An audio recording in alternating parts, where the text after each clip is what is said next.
بسم اللہ الرحمن الرحیم۔ السلام علیکم۔ ہمارے اس سیریز کا پہلا لیکچر ہے ہم مسلمان قرآن مجید کو سمجھ کر کیوں نہیں پڑھتے۔ یہ سوال اس لیے پیدا ہوتا ہے کہ ایک جانب تو یہ حقیقت ہے کہ ہمارے ملک میں بلکہ ہمارے سب کانٹیننٹ میں یہ بات معلوم ہے کہ قرآن کو ہم بغیر سمجھ کے بہت پڑھتے ہیں، بلکہ اکثر بغیر سمجھ کے پڑھتے ہیں، اور اس کی وجہ بظاہر یہ ہے کہ قرآن مجید عربی زبان میں ہے اور ہماری زبان عربی نہیں ہے۔ یہ تو ایک پہلو ہے، مگر جو دوسرا پہلو ہے وہ یہ ہے کہ قرآن مجید وہ کتاب ہے، اور میرا خیال ہے کہ اس میں مبالغہ نہیں ہے، کہ جو سب سے زیادہ اس بات پر ایمفسائز کرتی ہے کہ اس پر غور کیا جائے، اس کو سمجھ کے پڑھا جائے۔ مسلمان جو قرآن کو اللہ کی کتاب مانتے ہیں اس کو اس کے باوجود سمجھ کر نہیں پڑھتے۔ تو یہ ایک ایشو ہے، یہ ایک سیریس پرابلم ہے، اور اس کو سمجھنے کی ضرورت ہے کہ اس کی وجہ کیا ہوئی۔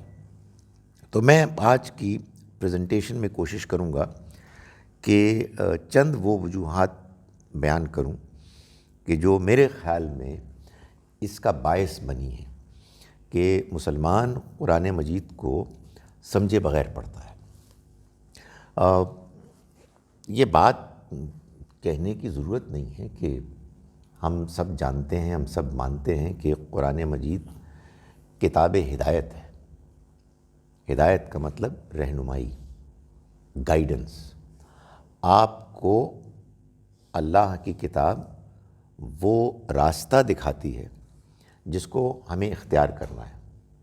میں نے اختیار کرنا ذرا ایک زیادہ جامع لفظ بیان کیا ہے، یہ نہیں کہا کہ ہمیں اس پر چلنا ہے۔ اختیار کرنے میں ماننا بھی آ گیا اور چلنا بھی آ گیا۔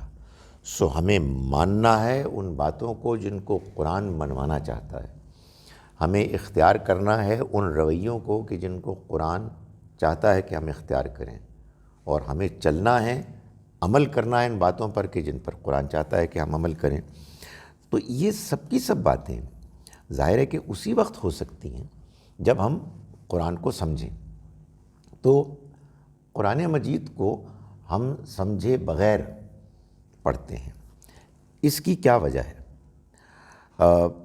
قرآن مجید نے اپنے بارے میں جگہ جگہ یہ کہا ہے، جیسے مثال کے طور پر سورہ صاد ہے، اس کی آیت ہے سورہ نمبر 38، اس کی آیت نمبر 29 ہے، جس میں اللہ تعالیٰ یہ فرماتے ہیں کہ کتاب انزلناہ الیک مبارک، یہ وہ کتاب ہے جو اے پیغمبر آپ پر ہم نے نازل کی، بابرکت کتاب۔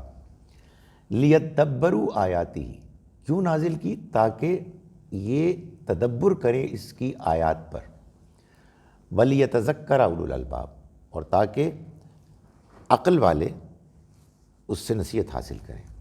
تو کتاب پر غور کیا جائے اور عقل والے اس سے نصیحت حاصل کریں، یہ سب باتیں بیان ہوتی ہیں، لیکن اس کے باوجود حقیقت واقعہ یہ ہے کہ مسلمان اس کو سمجھ کر نہیں پڑھتے۔ اب میں ایک ایک کر کے وہ وجوہات کے جو مجھے سمجھ میں آتی ہیں میں ان کو بیان کر رہا ہوں۔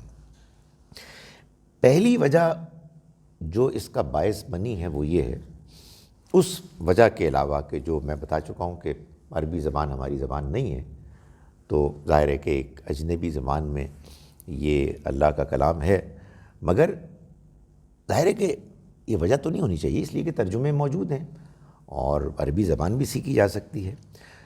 ایک وجہ یہ معلوم ہوتی ہے کہ ہمارے ہاں قرآن مجید کے بارے میں یہ تصور بہت زوردار طریقے سے بیان کیا گیا کہ اس کو پڑھنے کا ثواب ہے۔ یہ بات اپنی جگہ پر بالکل ٹھیک ہے، لیکن ثواب کیا ہوتا ہے اور ثواب کسی چیز پر کیوں ملتا ہے، یہ میں بھی گزارش کروں گا۔ مگر تصور جو عام ہو گیا وہ یہ ہے کہ قرآن مجید کو پڑھنے کا ثواب ہے۔ اچھا، یہ بات اگر صرف اتنی ہی ہوتی اور ویگ ہوتی تو دونوں میں امکانات تھے کہ آدمی کہتا ہے کہ ثواب تو ہے لیکن آبویسلی سمجھ کے پڑھنے کا ہے، لیکن اس بات کو باقاعدہ علماء کا ایک طبقہ بڑی تعداد میں بیان کرتا ہے کہ یہ ثواب بغیر سمجھ کے پڑھنے کا بھی ہے، اور اس کو پھر وہ جسٹیفائی کرتے ہیں ایک حدیث کی بیان سے، جس حدیث کا مطلب میں وہ نہیں سمجھتا کہ جس کو کہ یہ سمجھ کے بیان کرتے ہیں۔ وہ یہ کہتے ہیں کہ نبی اکرم صلی اللہ علیہ وسلم نے فرمایا کہ قرآن مجید کو پڑھنے کا اجر ہے، ثواب ہے، اور ہر حرف پر 10 نیکیاں ملتی ہیں۔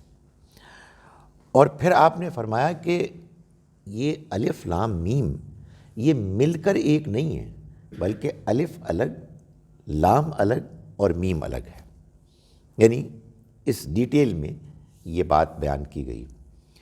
تو وہ اس سے یہ انفرنس ڈرا کرتے ہیں، اس سے یہ نتیجہ اخذ کرتے ہیں، اور ظاہر ہے کہ جب اپنا پوائنٹ آف ویو کہیں سے آپ کو مل رہا ہو اس کے لیے ایویڈنس، تو آدمی اس میں پھر کچھ ایڈیشنز بھی کرتا ہے کہ سبحان اللہ، دیکھیں مثال تو کوئی اور بھی دی جا سکتی تھی، مگر چن کے نبی صلی اللہ علیہ وسلم نے وہ مثال دی کہ جس کو کوئی سمجھ ہی نہیں سکتا، یعنی الف لام میم۔ تو جب یہ مثال دے دی گئی اور اس مثال کو بیان کر کے سمجھایا گیا کہ الف کا ثواب الگ ہے، لام کا ثواب الگ ہے اور میم کا ثواب الگ ہے، تو اس کا مطلب یہ ہوا کہ قرآن مجید کو پڑھنے کا ثواب ہے اور بغیر سمجھ کے پڑھنے کا ثواب ہے۔ میں اس کے بارے میں یہ گزارش کروں گا کہ ثواب اصل میں اللہ کی طرف سے انعام کا وعدہ ہے، اس کے بارے میں اللہ کی جانب سے ایک کریڈٹ ہے کہ جو آپ کے اکاؤنٹ میں ہوتا ہے، اور ثواب ہر اس کام کا ہے کہ جو آپ اچھی نیت سے کرتے ہیں اور آپ ایک بامانی بامقصد نیکی کا، بھلائی کا کام کرتے ہیں۔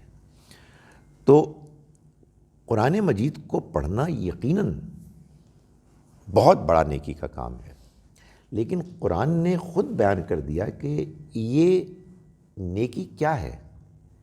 یہ نیکی اصل میں ہدایت کو پانا ہے، ہدایت کو جاننا ہے، رہنمائی، روشنی کے لیے اس سے رجوع کرنا ہے۔ نبی صلی اللہ علیہ وسلم نے جو مثال دی اس میں الف لام میم کو آپ نے چنا، اس لیے چنا کہ الف لام میم ایک اچھی مثال تھی، بالکل سورہ بقرہ کے آغاز میں آ رہی ہے آیت، تو آپ نے اس کو بیان کر دیا۔ اور یہ بات کہ الف لام میم کو ہم نہیں جان سکتے، یہ بات ہی غلط ہے، اس لیے کہ حروف مقطعات ایک تو یہ کہ جن صورتوں کے آغاز میں آئے ہیں ان صورتوں کے وہ نام ہیں، اور دوسری بات یہ میں کئی مرتبہ بیان کر چکا کہ قرآن کی انٹرنل ایویڈنس یہ بتاتی ہے کہ حروف مقطعات کے ڈیفینیٹ میننگز ہیں، اور وہ میننگز سورہ مبارکہ جس کے آغاز میں وہ حروف آتے ہیں اس کے مفہوم کے ساتھ لنکڈ ہیں، اور اس کی سب سے بڑی نمایاں مثال ہے سورہ قلم، سورہ نمبر 68، جس کو سورہ نون بھی کہتے ہیں۔ اس کا آغاز ایک حرف سے ہوتا ہے، نون۔ عربی زبان میں نون کا مطلب مچھلی ہے، اور یہ بات بھی طے ہے کہ تمام حروف کے کوئی نہ کوئی قدیم معنی تھے، پھر وہ حروف الفابیٹس بن گئے، ان سے الفاظ بن گئے۔ سورہ مبارکہ میں، جو بہت لمبی سورہ نہیں ہے سورہ بقرہ کی طرح، بلکہ ایک چھوٹی سورہ ہے، اس کے آخر میں اللہ تعالیٰ نبی صلی اللہ علیہ وسلم کو صبر کی تلقین کرتے ہوئے فرماتے ہیں کہ وَلَا تَكُنْ كَصَاحِبِ الْحُوتِ، اور آپ مچھلی والے کی طرح نہ ہو جائیے۔ مچھلی والے یعنی یونس علیہ السلام، جو اللہ کی طرف سے ہدایت آنے سے پہلے، حکم آنے سے پہلے ہجرت کر گئے، اور اس کے نتیجے میں ان کو مچھلی کے پیٹ میں کچھ عرصہ گزارنا پڑا، تو وہ مچھلی والے ہو گئے۔ اور سورہ کا آغاز ہو رہا ہے نون سے، تو یہ تو بڑی بامانی چیز ہے۔ اسی طرح تمام حروف مقطعات کا معاملہ ہے۔ مجھے خوشی ہے کہ ایک نوجوان نے اس کو، ایک چیلنج کو قبول کیا، اور اس نے ایک پورا مضمون لکھ دیا ہے۔ وہ میرے پاس ہے، آپ میں سے جو لوگ چاہیں گے میں آپ کو دے دوں گا۔ اس نے قرآن کی تمام صورتوں کے آغاز، جن صورتوں کے آغاز میں حروف مقطعات ہیں، اس نے ان سب کو ڈسکرائب کیا ہے، اور ان کے مفہوم کو اور سورہ کے مضامین کو جسٹیفائی کیا ہے یا آپس میں لنک کیا ہے۔ سو یہ ایک بات ہے۔ اس کا مطلب یہ ہوا کہ یہ جو بات بیان کی جا رہی ہے کہ حروف مقطعات کی مثال اصل میں اس لیے دی گئی ہے تاکہ آپ سمجھے بغیر بھی پڑھیں اور آپ کو ثواب ہو، یہ مثال اور یہ بیان ٹھیک نہیں ہے۔ جب اللہ کی کتاب خود بار بار کہہ رہی ہے کہ تم غور کرو، بلکہ ایک جگہ تو اس پر سرزنش کی ہے کہ افلا یتدبرون القرآن، کیا یہ قرآن پر غور نہیں کرتے؟ ام علی قلوب اقفالها، یا ان کے دلوں پر تالے پڑے ہوئے ہیں۔ تو ظاہر ہے کہ اس کا مطلب یہ ہے کہ اللہ تعالیٰ یہ چاہتے ہیں کہ ہم قرآن پر غور کریں۔ سو ایک وجہ میں نے آپ کو بتا دی کہ یہ انڈرسٹینڈنگ بہت عام ہو گئی کہ قرآن کو بغیر سمجھ کے پڑھنا بھی اجر کا باعث ہے۔ تو ظاہر ہے قرآن جب ہم پڑھتے ہیں تو اللہ کو راضی کرتے ہیں نا، تو اللہ کو راضی کرنے کے نتیجے میں کیا ہوتا ہے؟ اجر ملتا ہے، تو اجر ہم کو مل رہا ہے۔ تو ایک چیز تو یہ ہوئی۔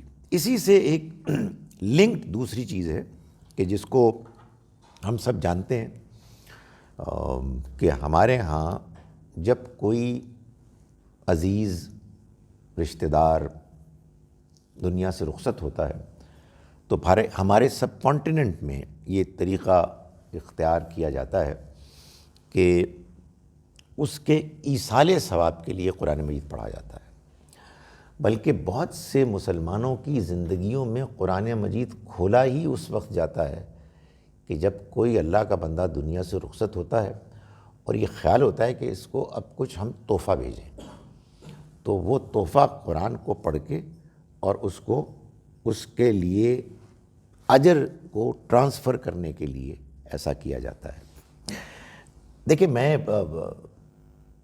بائی نیچر ان پلیزنٹنس کو اوائڈ کرتا ہوں، اور کوئی بھی نیگیٹو سٹیٹمنٹ دینا ایک ان پلیزنٹ چیز ہوتی ہے، مگر یہ میری ذمہ داری ہے کہ میں آپ کو یہ بتاؤں کہ یہ بدعت ہے، اس کا دین سے کوئی تعلق نہیں ہے۔ یہ ایک ایسی چیز ہے کہ جس کو اختیار کرنا دین کے تصور کو، چہرے کو بگاڑنا ہے۔ اللہ تعالیٰ نے ایسا ہرگز نہیں کہا، نبی اکرم صلی اللہ علیہ وسلم نے ایسا ہرگز نہیں کیا، آپ کے صحابہ کرام نے نہیں کیا، تو یہ آیا کہاں سے؟ میں بڑی ہمدردی کے ساتھ یہ کہہ رہا ہوں کہ آپ یقین جانیے کہ یہ کہیں ہمارے ہی سب کانٹیننٹ میں ہمارے دادا پردادا، ان کے پردادا، یا کہیں کسی بزرگ نے یہ شروع کیا، اور پھر جب کوئی چیز چل پڑتی ہے تو پھر کوئی روکنے والا نہیں ہوتا۔ اس کے بعد اس کے بارے میں کچھ کہنا ایک گستاخی سمجھا جاتا ہے۔ لیکن اس کے نتیجے میں یہ ہوا کہ قرآن مجید کے ساتھ یہ اب رویہ بہت عام ہے کہ تم پڑھ لو 27واں پارہ، تم 28واں پڑھ لو، تم 29واں پڑھ لو، اور وہ ایک بانٹ دیا جاتا ہے، اس لیے کہ مرحوم اور مرحومہ کو پورے قرآن کا ثواب، بلکہ کئی قرآن مجید کا مل کے ثواب پہنچانا ہے۔ یہ تصور آگے بڑھ کر وہاں تک پہنچا کہ جو اب بعض مدرسوں میں آپ کو نظر آتا ہے کہ اس کے لیے جو ظاہر ہے جب آپ محسوس کریں کہ یار میرے کوئی عزیز فوت ہو گئے ہیں اور ان کو ثواب ملے گا، تو پھر لوگ بچے بلاتے ہیں جو قرآن پڑھنے والے ہوتے ہیں، ان کی ایک فوج آتی ہے اور پھر وہ پڑھتے ہیں اور اس میں پھر بہت سے قرآن ختم ہوتے ہیں، اور پھر جب دعا کوئی مولوی صاحب مانگتے ہیں تو وہ کہتے ہیں جی کہ یہ بتائیں ان کو کہ 35 قرآن مجید الحمدللہ، جن میں سے 15 جو ہیں وہ حفاظ نے پڑھے ہیں اور جو باقی ہیں وہ انہوں نے پڑھے ہیں۔ جو اس میں دیکھیں میں آنیسٹلی میں آپ کو ایک سیریس ایک حقیقت بتا رہا ہوں کہ کراچی میں تو ایسا ہے، I am not too sure کہ دوسرے شہروں میں ہے یا نہیں ہے، ایک صاحب دنیا سے رخصت ہوتے ہیں، ان کے کوئی رشتہ دار مدرسے جاتے ہیں اور ان سے کہتے ہیں جی کہ ہمیں ایصال ثواب کے لیے پڑھے ہوئے قرآن چاہیے، تو پڑھے ہوئے قرآن چاہیے۔ سو وہ انہوں نے اہتمام کیا ہوا ہوتا ہے کہ ان کے جو بچے ہیں جو طالب علم ہیں جو قرآن پڑھتے رہتے ہیں، وہ قرآن پڑھتے ہیں اور وہ نوٹ ہو جاتے ہیں، ایک قرآن مکمل ہو گیا، دوسرا ہو گیا، اب وہ دیانتداری سے کرتے ہیں کہ یہ اب یہ موجود ہے Quran. So as I said for instance, حافظ جو بچے ہیں انہوں نے 25 قرآن پڑھے ہوئے ہیں اور نان حافظ بچوں نے 55 پڑھے ہوئے ہیں۔ یہ اب یہاں نوٹ ہے، یہ ایک بینک ہے۔ اب وہ آئے، انہوں نے کہا جی کہ یہ اس 25 میں سے ہمیں 15 دے دیں، 5000 پر قرآن۔ سو یہ انہوں نے کہا جی 15 لے لیں، یہ بس اب 25 مائنس 15 10 رہ گئی یہاں، تو وہ ان کو ٹرانسفر ہو جاتے ہیں۔ وہ کہتے ہیں اب یہ ڈیل ہو گئی ہے، وہ وہاں جا کے دعا میں آپ کہہ دیں کہ وہ لے لیا۔ دس از واٹ از ہیپننگ، یہ قرآن ہے، وہ قرآن کی جو ہدایت کے لیے آیا تھا زندوں کے لیے، یہ اس کے بارے میں مسلمانوں میں انٹرسٹ پیدا ہوتی ہے کہ جب کوئی شخص دنیا سے رخصت ہوتا ہے اور پھر اس کو بھی اس طرح سے یہاں تک کیا جاتا ہے، اور ظاہر ہے کہ اس کے نتیجے میں پھر جب ہم یہ کریں گے تو why would it be read for understanding, وہ نہیں پڑھا جاتا، پھر یہ ایک رکاوٹ بن جاتی ہے۔ تیسری وجہ یہ ہے، مجھے فرینکلی بات کرنی ہے کیونکہ بات سمجھنی ہے، کہ لوگ قرآن پڑھتے ہیں، ظاہر ہے ہم قرآن کا ادب کرتے ہیں، ہم اس کو اللہ کی کتاب مانتے ہیں، لیکن جب پڑھتے ہیں تو اس کے مضامین سمجھ میں نہیں آتے، یعنی اس میں اتنی ریپیٹیشن ہے، اتنی یکسانیت ہے کہ بندہ کہتا ہے کہ یار یہ نوح علیہ السلام کا قصہ آ تو گیا تھا، یہ پھر کیوں آ گیا ہے؟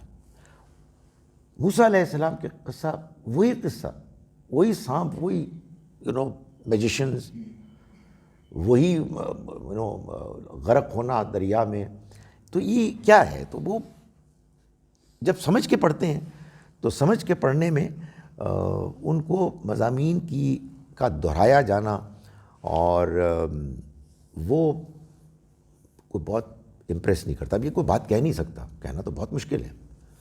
And let me tell you one thing more, دوسرے بعض ریلیجس سورسز میں زیادہ انٹرسٹنگ چیزیں، اس لیے اگر آپ کو مذہب بھی چاہیے اور انٹرسٹ بھی چاہیے تو قصہ ہونا چاہیے کہ جس میں کوئی ایسی جان ہو کہ بندہ کہ کمال ہو گیا۔ تو لوگ وہاں سے قصے لیتے ہیں، یعنی وہ اسرائیلیات ہوں، چاہے جو بنی اسرائیل کے لوگوں میں وہ واقعات ہیں جو واقعات اللہ جانے ہوئے کہ نہیں ہوئے۔ میں نے لوگ قرآن مجید کو کوٹ کرتے ہیں اور کہتے ہیں کہ موسیٰ علیہ السلام کا وہ قصہ آپ نے سنا تھا کہ وہ جا رہے تھے کہیں، تو ان کو بتایا گیا کہ جی تم اس کو ملو جا کے، وہ بڑا نیک آدمی ہے، تو وہ جو ہے اب وہ کدھر ہے کچھ پتہ نہیں ہے۔ قرآن مجید نے جو باتیں بیان کی ہیں وہ زیر بحث نہیں آتی، اور جو باتیں نہیں بیان ہوئی ہیں وہ زیر بحث آتی ہیں، اور اس کی وجہ یہ ہے کہ قرآن مجید سے طبیعت میں وہ جو ایک آدمی مانوس ہوتا ہے یا آدمی اس کے ذریعے سے انسپریشن پاتا ہے، وہ نہیں ہو پاتی۔ آپ کہیں گے کہ پھر اس کا علاج کیا ہے؟ دیکھیں، اس کا علاج یہ ہے کہ آپ قرآن کو سمجھیں جیسا کہ وہ ہے، اور یہ بات جان لیں کہ یہ ٹیکسٹ، صرف یہ text purest of the pure ہے، اس میں کوئی شوشے کی بھی کوئی کمی بیشی نہیں ہوئی ہے۔ خدا تعالیٰ کے اہتمام سے جبریل علیہ السلام لوح محفوظ سے لے کر آئے ہیں، نبی اکرم صلی اللہ علیہ وسلم کے قلب مبارک پر یہ نازل ہوا، درمیان میں شیاطین کو بھگا دیا گیا، کرفیو لگا دیا گیا، اور 22-23 سال کے عرصے میں آپ کے قلب مبارک پر یہ کلام اترتا رہا۔ اس کے بارے میں یہ وعدہ کیا گیا کہ ابھی تو ہم اس کو اتار رہے ہیں اس ترتیب سے کہ جس ترتیب کی ضرورت آپ کو ہے، آپ کے اس مشن کے لیے، لیکن یہی کلام ہے کہ جس کو ہم امت کے لیے پھر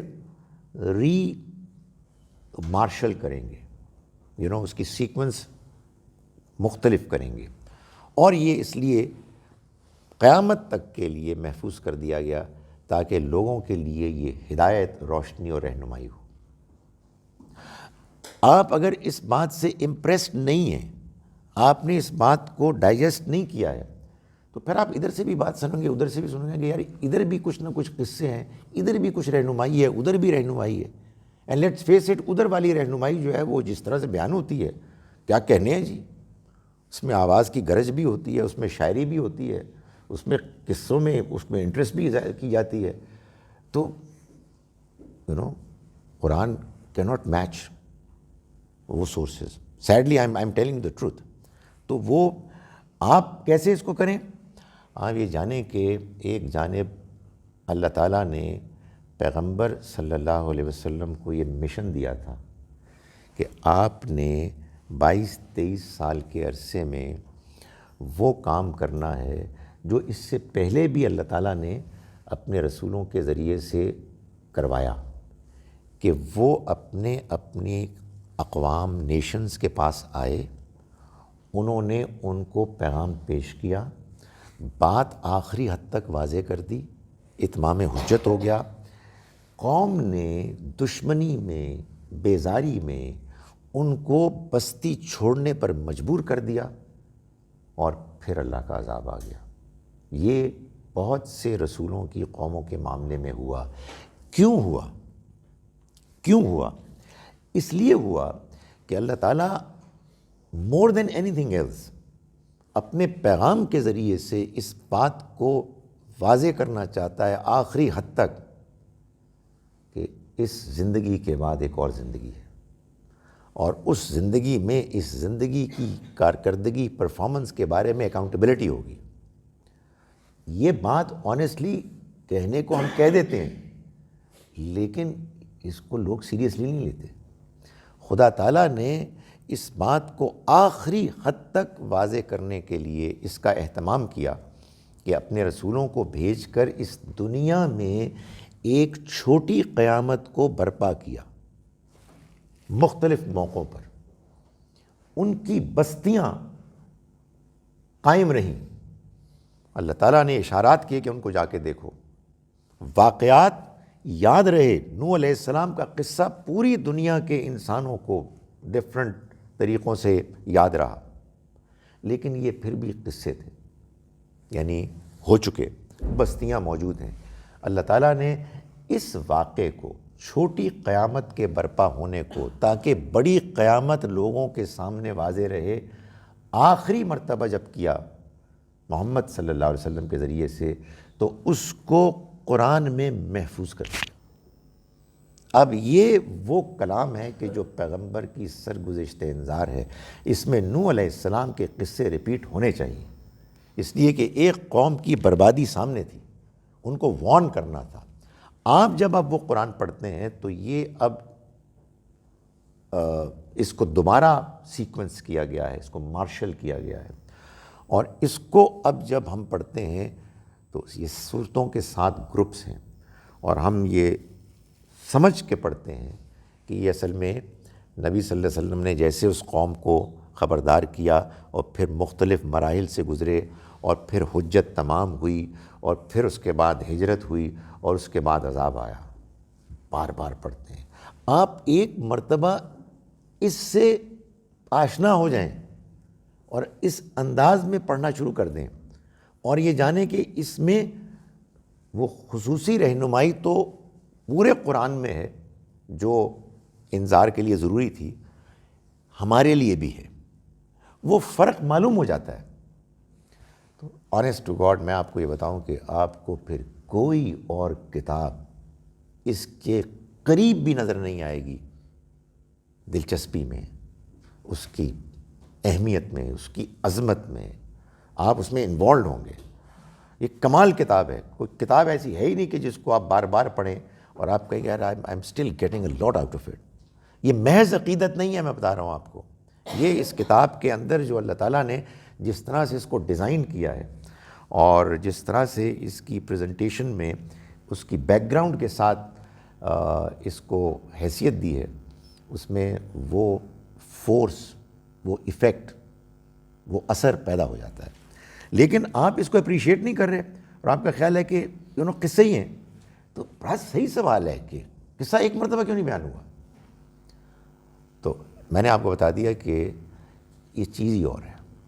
اگر آپ اس کی بیک گراؤنڈ کے ساتھ اس کو سمجھیں اور اس کی وجہ سمجھیں اور پھر اس کو پڑھیں، تو آپ یہ دیکھیں کہ ایک جو کمال ہوتا ہے نا، وہ یہ ہوتا ہے کہ آپ یہ محسوس کریں گے قرآن اور بہت سی چیزوں کے علاوہ اللہ تعالیٰ اور نبی صلی اللہ علیہ وسلم کے درمیان ایک کمیونیکیشن، دی انٹائر قرآن۔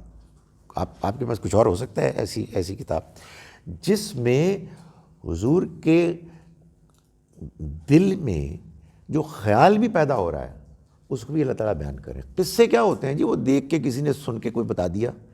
ادھر تو یہ بھی بتایا جا رہا ہے کہ آپ یہ سوچ رہے ہیں نہیں پیغمبر ایسے نہیں ایسے ہے، اور یہ بھی بتایا جا رہا ہے کہ وہ جو لوگ ہیں نا وہ منافق ہیں۔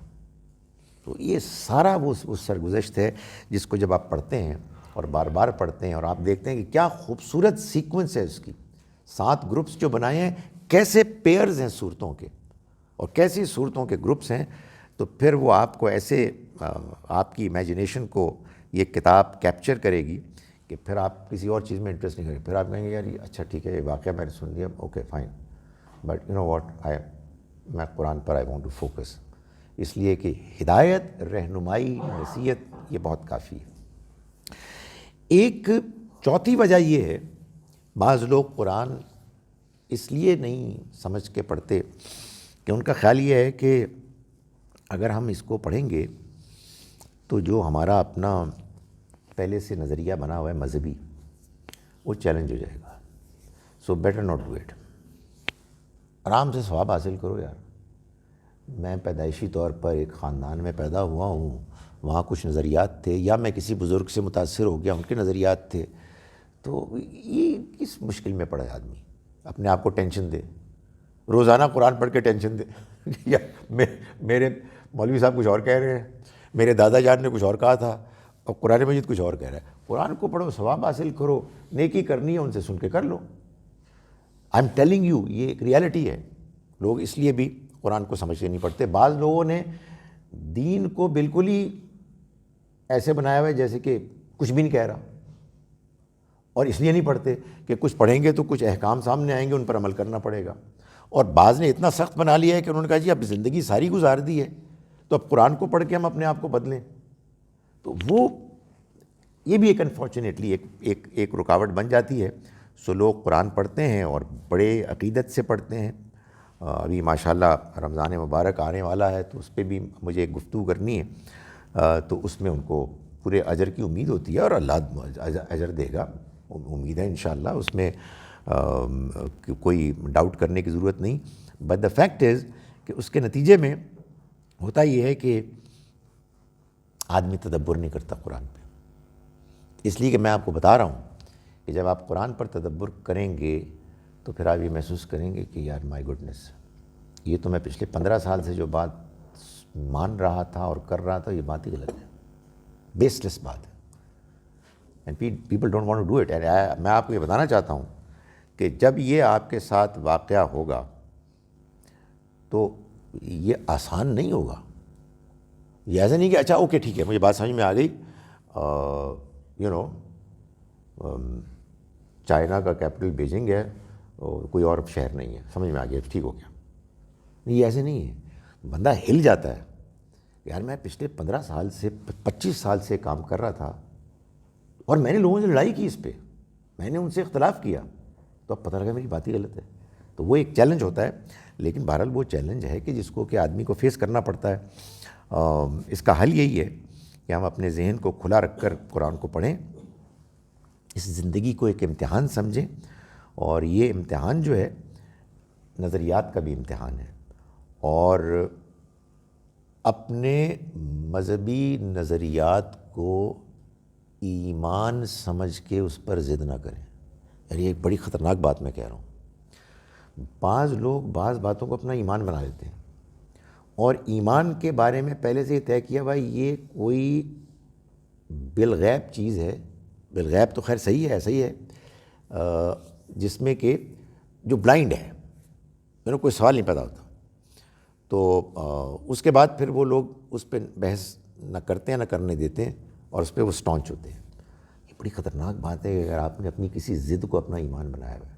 آپ امیجن کریں، لوگ، میں سمجھانے کے لیے کہتا ہوں کہ آپ کو معلوم ہے نا کہ دنیا میں بعض لوگوں کا یہ نظریہ تھا کہ یہ زمین بیل کے 2 سینگوں پر کھڑی ہوئی ہے، تو یا ایک پہ کھڑی ہوئی ہے، تو جب وہ تھک جاتا ہے ایک سینگ پہ تو وہ دوسرے پہ جب لے جاتا ہے تو زلزلہ آتا ہے.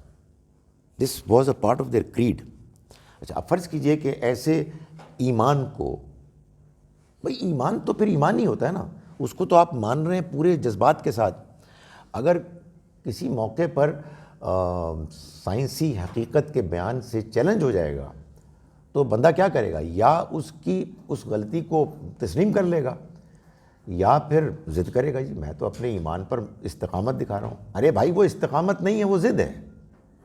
ابو جہل نے ضد کی تھی اور وہ مارا گیا تھا، اس لیے کہ آپ کو اپنے ذہن کو کھلا رکھنا ہے اور اپنی بات کو ریویو کرنا ہے اور قرآن کی روشنی میں کرنا ہے. اور یہ کوئی لگژری نہیں ہے، یہ میں نہیں کہہ رہا کہ یہ بہت اچھی بات ہے، لازم ہے، اس لیے کہ قرآن ہے کہ جو ہمارے لیے روشنی ہے، رہنمائی ہے. 5ویں بات کہ جو بعض اوقات قرآن مجید کو سمجھ کر کھلے ذہن کے ساتھ پڑھنے میں رکاوٹ بنتی ہے، وہ یہ ہے کہ بعض لوگوں نے یہ نظریہ قائم کیا ہوا ہے کہ دین ایک مکمل ضابطۂ حیات ہے، جس کا مطلب یہ ہے کہ ہر زندگی کے گوشے میں دین نے رہنمائی دی ہے. اور وہ جب قرآن پڑھتے ہیں اس خاص اپنی انڈرسٹینڈنگ سے، تو ان کو کوئی ایسی خاص چیز نہیں ملتی. جیسے کہ میں نے گزارش کی، وہ بار بار ایک ہی چیز ریپیٹ ہو رہی ہوتی ہے، تو اس میں بہت ساری پرابلمز ہوتی ہیں. بعض اوقات یہ پرابلم ہوتی ہے کہ وہ دیکھتے ہیں کہ مثال کے طور پر اب یہ عذاب آیا ہے، سیلاب کی صورت میں آیا ہے، زلزلے کی صورت میں آیا ہے، تو اس کا مطلب یہ ہے کہ یہ جو مکمل ضابطۂ حیات ہے یہ بتا رہا ہے کہ یہ جو سیلاب آتا ہے یہ عذاب ہوتا ہے. تو ہمارے جب بھی بیچارے لوگ مارے جاتے ہیں سیلاب سے، وہ کہتے ہیں یہ عذاب میں تو عذاب میں کون مرتا ہے؟ عذاب میں ابو جہل، ابو لہب مرتے ہیں، فرعون مرتے ہیں. وہ ان کو وہ کیٹیگری بنا دیتے ہیں. نہیں، یہ تو بالکل ہی غلط سوچ ہے، ایسا تو نہیں ہے. تو یہ ایک اور پرابلم ہے کہ لوگ قرآن مجید کو ایک ایسے نظریے کے ساتھ پڑھتے ہیں کہ جو نظریہ جب وہ اس کو اختیار کر کے پڑھتے ہیں تو ان کو قرآن میں اس طرح سے نظر نہیں آتا، اور پھر ظاہر ہے کہ ان کو یہ ایک مایوسی سی ہوتی ہے، ڈس اپوائنٹمنٹ ہوتی ہے، اور وہ پھر کیا کرتے ہیں کہ قرآن کو پڑھتے ہیں، ثواب کے لیے پڑھتے ہیں، بڑے اچھے عقیدت کے ساتھ پڑھتے ہیں، اور اپنے اس ذہن کی تسکین کہ ایک مکمل ضابطہ ہے، اس میں ہمیں احکام ہیں، قدم قدم پر ہیں، اس کے لیے حدیث یا فقہ وہاں سے ان کو روشنی ملتی ہے. یہ دیکھو کھڑے ہو کر یہ کرنا ہے، اور بیٹھ کر یہ کرنا ہے، اور اس معاملے میں یہ کرنا ہے. تو ان کو جو ریئل گائیڈنس ہے وہ تو وہاں سے ملتی ہے، قرآن کی تلاوت ہوتی ہے. کیونکہ وہ دیکھیں نا، ایک ٹیکسٹ، ایک source has to be the ultimate source, باقی جو ہے وہ ٹھیک ہے، وہ ثانوی اس کی روشنی میں ہوں گے. تو جب آپ کو اپنا اصل پرپز، دین کا مقصد یعنی ضابطۂ حیات، یعنی عملی زندگی میں رہنمائی، وہ مل ہی کہیں اور سے رہی ہے، تو پھر وہ سورس آپ کیسے غور کے ساتھ، توجہ کے ساتھ، ڈیپتھ کے ساتھ پڑھیں گے؟ میں مجھے خود پرسنلی بعض لوگوں نے کہا، میری ایک بہت ہی نیک ایک خاتون ہے جاننے والی، انہوں نے کہا کہ میں نے خالد جب قرآن کو پڑھا تو قرآن اللہ کی کتاب ہے، کچھ سمجھ میں آتی تھی، کچھ نہیں آتی تھی، میں نے جب حدیث پڑھی تو مجھے پتا کہ اللہ کا دین ہے کیا، اللہ کا دین تو وہاں ہے۔ تو یہ حقیقت ہے، اس لیے کہ لوگوں کے اس طرح کے نظریات ہیں اور وہ اس کے بارے میں بڑے کلیئر، بڑے فہم ہیں، اور وہ کہتے ہیں اس کے بغیر قرآن سمجھ میں نہیں آ سکتا۔ یعنی یہ it's a popular understanding, majority یہی کہتی ہے۔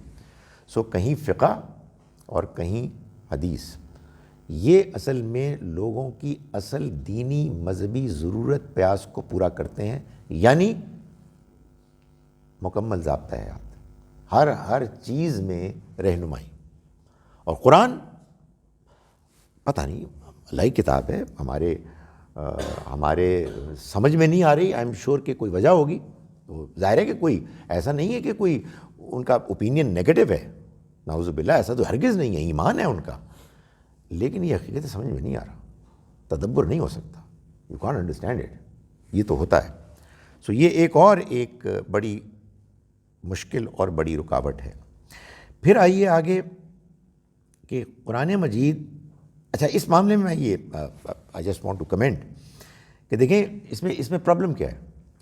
پرابلم یہ ہے کہ قرآن دین کیا ہے، مکمل ضابطہ حیات ہے یا کچھ اور ہے، یہ قرآن کے اندر سے آپ کو سمجھ میں آنا چاہیے۔ یہ بڑی زیادتی ہے کہ آپ قرآن کے باہر سے ایک نظریہ قائم کریں اور پھر قرآن کو اس میں فٹ کریں، نہیں وہ فٹ نہیں ہوگا۔ قرآن بہت بالا تر چیز ہے، قرآن آپ کی رہنمائی کے لیے آیا ہے، تو آپ کو قرآن سے سمجھنا ہے کہ دین کا تصور کیا ہے۔ لوگ آیات پیش کرتے ہیں لیکن وہ آیات اس کے مطابق نظر نہیں آتی، پھر وہ جب آیت پہ بحث ہوتی ہے تو وہ پھر ٹینشن ہو جاتی ہے، اس لیے کہ لوگوں نے نظریہ قائم کیا تو وہ کہتے ہیں جی کہ الیوم اکملت لکم دینکم، یہ تو مکمل ضابطہ حیات، ان کو بتاتے ہیں یہ مکمل ضابطہ حیات ہے ہی نہیں، یہ تو ایک سمپل سٹیٹمنٹ ہے کہ اللہ تعالیٰ نے نبی صلی اللہ علیہ وسلم کے ذریعے سے مثال کے طور پر 50 باتیں بتانی تھیں، جس دن 50ویں بات بتا دی اس دن اللہ تعالیٰ نے فرمایا آج کے دن میں نے اپنا دین مکمل کر لیا، جو میں نے دینا تھا دے دیا، اس میں مکمل ضابطہ حیات کہاں سے آیا؟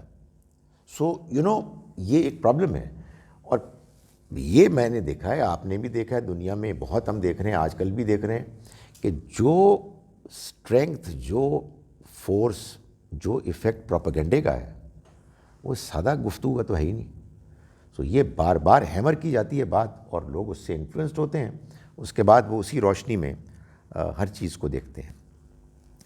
آگے چلیے، جو ایک اور وجہ سمجھ میں آتی ہے وہ یہ ہے کہ قرآن مجید، اس میں کوئی شبہ نہیں ہے، قرآن نے خود بھی کہا ہے کہ نصیحت کی کتاب ہے، موعظہ، نصیحت یعنی ہم سب کو ضرورت ہوتی ہے اس بات کی کہ ہمیں اپنی غفلت سے نکالا جائے، ہمیں سمجھایا جائے کہ ہم دنیا میں جس طرح سے الجھ گئے ہیں، غلط رویے اختیار کر رہے ہیں، ٹھیک ہو جائیں۔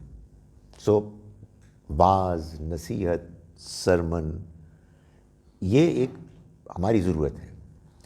تو اب ظاہر ہے کہ اس میں کیا انداز ہو، اس میں کس زبان کو استعمال کیا جائے، کیا اسلوب اختیار کیا جائے، قرآن مجید نے وہ اسلوب اختیار کیا ہے، اور انشاءاللہ اس مرتبہ مجھے کچھ قرآن مجید کے صورتوں کو بھی ڈسکس کرنا ہے، بیان کرنا ہے، ہم دیکھیں گے کہ اس میں کیسے اللہ تعالیٰ بات کو بیان فرماتے ہیں۔ لیکن بہت سے لوگوں کے لیے، بہت سے مسلمانوں کے لیے یہ نصیحت اور جگہوں سے allow me to say for them زیادہ افیکٹو طریقے سے ملتی ہے۔ ایک صاحب تقریر کرنا شروع کرتے ہیں، رونے لگتے ہیں لوگ، قرآن تو سمجھ نہیں آتا، اور ادھر شاعری کرتے ہیں اور معلوم ہوتا ہے کہ گرما دیا ہے، سو وہ نصیحت تو کہیں اور سے مل رہی ہے. کیا اسپیکر ہے یار, کیا واقعات بیان کرتے ہیں, اور کیسے طبیعت کے اندر وہ میلان پیدا ہو جاتا ہے. تو جب آپ کو نصیحت کہیں اور سے مل رہی ہے تو پھر نصیحت یہاں سے تو مشکل ہے آپ حاصل کریں. یہاں پڑھیں گے آپ. اگین میں یہ نہیں کہہ رہا کہ کوئی وہ یہ کہہ رہے ہیں کہ نہیں یہ اس کو ہم اگنور کر رہے ہیں. They are actually struggling genuinely, کیونکہ وہ ان کو مل نہیں رہا, وہ کہیں اور سے مل رہا ہے. تو اس کا کیا حل ہے, اس کو کیا کیا جائے؟ اپنے ذوق کو بہتر کیا جائے, اپنے ٹیسٹ کو. آپ کا ٹیسٹ اگر قرآن والا ٹیسٹ بنے گا تو پھر آپ سن لیں گے تقریریں, کہیں گے یار یہ مطلب ہی از اوور ڈوئنگ اٹ. یہ قصہ پتہ نہیں کہاں سے لے آئے ہیں. میں آپ کو یہ بتا رہا ہوں, آئی am not mentioning any names. لوگ باقاعدہ ایز آریٹر اسپیکرز ٹارگیٹ کرتے ہیں کہ آج میں نے رلانا ہے, اور وہ نہیں ہوا تو پھر مزہ ہی نہیں آیا. اچھا, میں یہ نہیں کہہ رہا کہ میں اس وجہ سے کچھ کرتا ہوں, بٹ جسٹ ایک اپالوجی میں پیش کر رہا ہوں. بعض میرے سننے والے بڑے ڈس اپوائنٹ ہوتے ہیں کہ یار یہ عجیب قسم کا ڈرائی قسم کا آدمی ہے, آخر میں دعا بھی نہیں کرتا. مطلب بعض دعائیں رلاتی ہیں, بعض لوگ جاتے ہی اس کے لیے ہیں, جو اس میں ایک ایفیکٹ پیدا ہوتا ہے تو وہ وہ ان کو قرآن میں نظر نہیں آتا, وہ سوز میں نظر آتا ہے کہ جو ان کے بیان سے ہوتا ہے, جو ان کے گڑ گڑانے سے ہوتا ہے. تو وہ جب قرآن میں نظر نہیں آئے گا تو قرآن کو پھر وہ سٹیٹس نہیں ملے گا جو الاؤ می ٹو سے قرآن ڈیزرو کرتا ہے. قرآن آپ کے لیے نصیحت ہے, قرآن موعظت ہے, قرآن خدا کے قریب لانے والی چیز ہے. قرآن کی آیات کے ذریعے سے آپ کو یہ سمجھنا چاہیے کہ آپ اللہ کے قریب جا رہے ہیں, اور اس کے لیے قرآن مجید کا ذوق یہ پیدا کریں. اور یہ ذوق پیدا ہوتا ہے اس کو بار بار پڑھنے سے, اور اس پر تدبر کرنے سے, ریفلیکٹ کرنے سے, اپنے آپ کو اس کی روشنی میں کریٹیکلی ایگزامن کرنے سے, اور محنت کرنے سے, سوال اٹھانے سے. یہ حقیقت ہے کہ قرآن مجید کو پڑھتے ہوئے آپ بعض اوقات یہ محسوس کرتے ہیں کہ یہ بات کچھ انکمپلیٹ ہے, یہ جملہ جو ہے مکمل نہیں ہوا. یہ قرآن کا سٹائل ہے. اب آپ کو اگر یہ سٹائل سمجھ میں نہیں آیا تو آپ کسی سے پوچھیے, تو وہ آپ کو بتائے گا, سمجھائے گا کہ نہیں اصل میں یہ بات پوری یوں ہے. اور اگر وہ بات پوری آپ کو سمجھ میں آ جائے گی تو آپ پھر اس کے بعد محسوس کریں گے کہ یہ بات بہت ہی اعلیٰ ہے, بہت اعلیٰ ہے. میں اس کو میں کئی مرتبہ پہلے بیان کر چکا ہوں کہ قرآن مجید میں یہ بہت ہوا ہے جس کو حذف کا اسلوب کہتے ہیں, کہ بات اللہ تعالیٰ نے کی ہے الفاظ میں کم اور حقیقت میں زیادہ. اور یہ اتنا زیادہ ہے قرآن مجید میں کہ بعض احکام اور شریعت کے بیان میں بھی یہ پہلو آپ کو نظر آتا ہے. جیسے میں ایسی ایک بات جو عام طور پر اپریشیٹ نہیں کی جاتی, اس کو میں اگر بیان کروں تو قانون وراثت ہے جس کو اللہ تعالیٰ بیان کر رہے ہیں, اور بیان کرتے ہوئے فرماتے ہیں کہ دیکھو بات یہ ہے کہ اگر کوئی شخص رخصت ہوا دنیا سے, اس کے اولاد بھی ہے اور اس کے والدین بھی ہیں, تو والدین میں سے ہر ایک کو 1/6 ملے گا, دونوں کو 1/6 ملے گا. اس کے بعد فرمایا کہ اگر اولاد نہیں ہے اور والدین ہی ہیں تو ماں کو 1/3 ملے گا, فل سٹاپ. والد صاحب کا کیا بنے گا بتایا نہیں اللہ تعالیٰ نے. ایسا لگتا ہے کہ اللہ تعالیٰ کہہ رہے ہیں کہ جو میں نے تمہیں عقل دی ہے اس کا کبھی کوئی استعمال ہوگا کہ نہیں ہوگا. He does not mention it کہ والدہ کا 1/3 ہے, والد کا کیا ہے. سچی بات ہے, میں آئی مسٹ کنفیس پہلی مرتبہ جب میں نے اس کو سالو کیا تو غلط کیا, لیکن جب کسی نے بتا دیا میں کہا نہیں بالکل صحیح ہے, والد کا 2/3 باقی والد کا ہے. یہ اب اللہ تعالیٰ چاہتے ہیں آپ خود سمجھیں. یہ اگر آپ اس میں آ گئے نا, میں آپ کو یقین دلاؤں, آپ اس میں آ گئے تو آپ وہ بھول جائیں گے کس سے, وہ آپ اس کا ٹیسٹ آپ کو ختم ہو جائے گا, زائل ہو جائے گا. آپ کہیں گے یار دس از سم تھنگ بریلینٹ, آگے چلیں.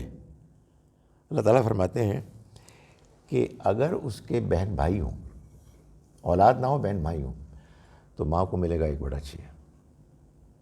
اب بتائیں، باپ کو بھی ملے گا ایک بڑا چیز، یعنی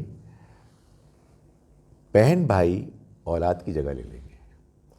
یہ بات بہت سے لوگوں کو تب بھی سمجھ میں نہیں آئی. چنانچہ اللہ تعالیٰ نے سورہ نساء کے آخر میں ایک وضاحت کی اس کو ایکسپلین کرنے کے لیے کہ اصل میں اس کا مطلب یہی ہے.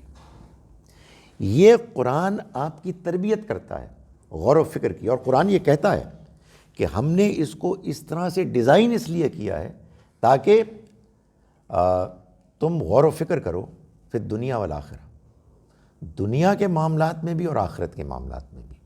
تو یہ غور و فکر تبھی ہوگا نا جب آپ اس سے امپریسڈ ہوں گے کسی اور چیز کے مقابلے میں کہیں زیادہ، اور اگر نہیں ہوں گے تو آپ نہیں سمجھیں گے، آپ کے اندر وہ ٹیسٹ نہیں پیدا ہوگا. سو یہ بھی ایک بڑا مسئلہ ہے کہ جب ہم قرآن مجید پڑھتے ہیں تو قرآن کا جو وہ ہے اس کا پہلو نصیحت کا، وہ اس لیے ہم تک نہیں پہنچتا کہ ہم نصیحت کہیں اور سے حاصل کر رہے ہوتے ہیں اور قرآن کا ٹیسٹ ڈیولپ نہیں ہوا تھا. میں آپ سے گزارش کرتا ہوں کہ جب سورہ یوسف اور سورہ کہف پہ ہم بات کریں گے تو انشاءاللہ اس کے یہ پہلو اور زیادہ نمایاں ہو کے سامنے آئیں گے. اس کے بعد بعض یہ ہوتا ہے لوگوں کا کہ وہ قرآن مجید کی تجوید اور قرآن مجید کے حفظ پہ بہت زور دیتے ہیں، وچ از گڈ، بڑی اچھی بات ہے قرآن مجید کو بہتر سے بہتر لہجے میں پڑھنا. لیکن ہوتا یہ ہے کہ اس پر اتنا زور دے دیا جاتا ہے بعض اوقات کہ پھر باقی چیزیں بیک گراؤنڈ میں چلی جاتی ہیں. یہ سب معاملات، اس کا حفظ ہو یا اس کی تجوید ہو، وہ اگر قرآن کا جو اصل مقصد ہے، جو اس کے ساتھ ریلیشن شپ میں جو اصل چیز ہے، یعنی سمجھنا، غور و فکر کرنا، تدبر کرنا، نصیحت حاصل کرنا، اس کے ساتھ آدمی نے یاد بھی کیا ہوا ہو اور اس کے ساتھ تجوید بھی اچھی ہو تو کیا کہنے. لیکن اگر ان چیزوں کے نتیجے میں آپ قرآن کے تدبر، غور و فکر کو نظر انداز کر دیں تو یہ ایک بہت بڑا گھاٹا ہے. اس کے بعد ایک اور بھی نظریہ ہے جو رکاوٹ بنتا ہے، اور وہ یہ ہے کہ قرآن اصل میں علماء کے لیے کتاب ہے، ایک مشکل کتاب ہے. اس کو سمجھنے کے لیے اب یہ مختلف سٹیٹمنٹس ہیں. 15 علوم جب تک آپ اس کو ماسٹر نہیں کریں گے آپ کو نہیں سمجھ میں آ سکتا. تو آپ ہماری باتیں سنیں، ہم نے وہ 15 علوم سیکھے ہوئے ہیں، تو ہم اس کے نتیجے میں قرآن مجید کو سمجھ کر آپ کو بتائیں گے.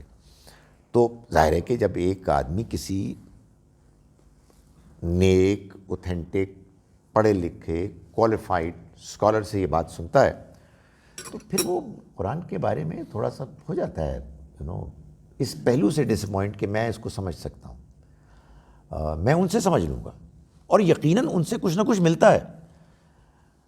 لیکن آئی ایم شیور آپ میں سے سبھی کو یہ تجربہ ہوا ہوگا، اور اگر نہیں ہوا ہے تو میں آپ سے گزارش کروں کہ اس کی کوشش کریں، اللہ سے دعا کریں کہ آپ ڈائریکٹلی قرآن کو پڑھتے ہوئے محسوس کریں کہ آپ اللہ سے باتیں کر رہے ہیں.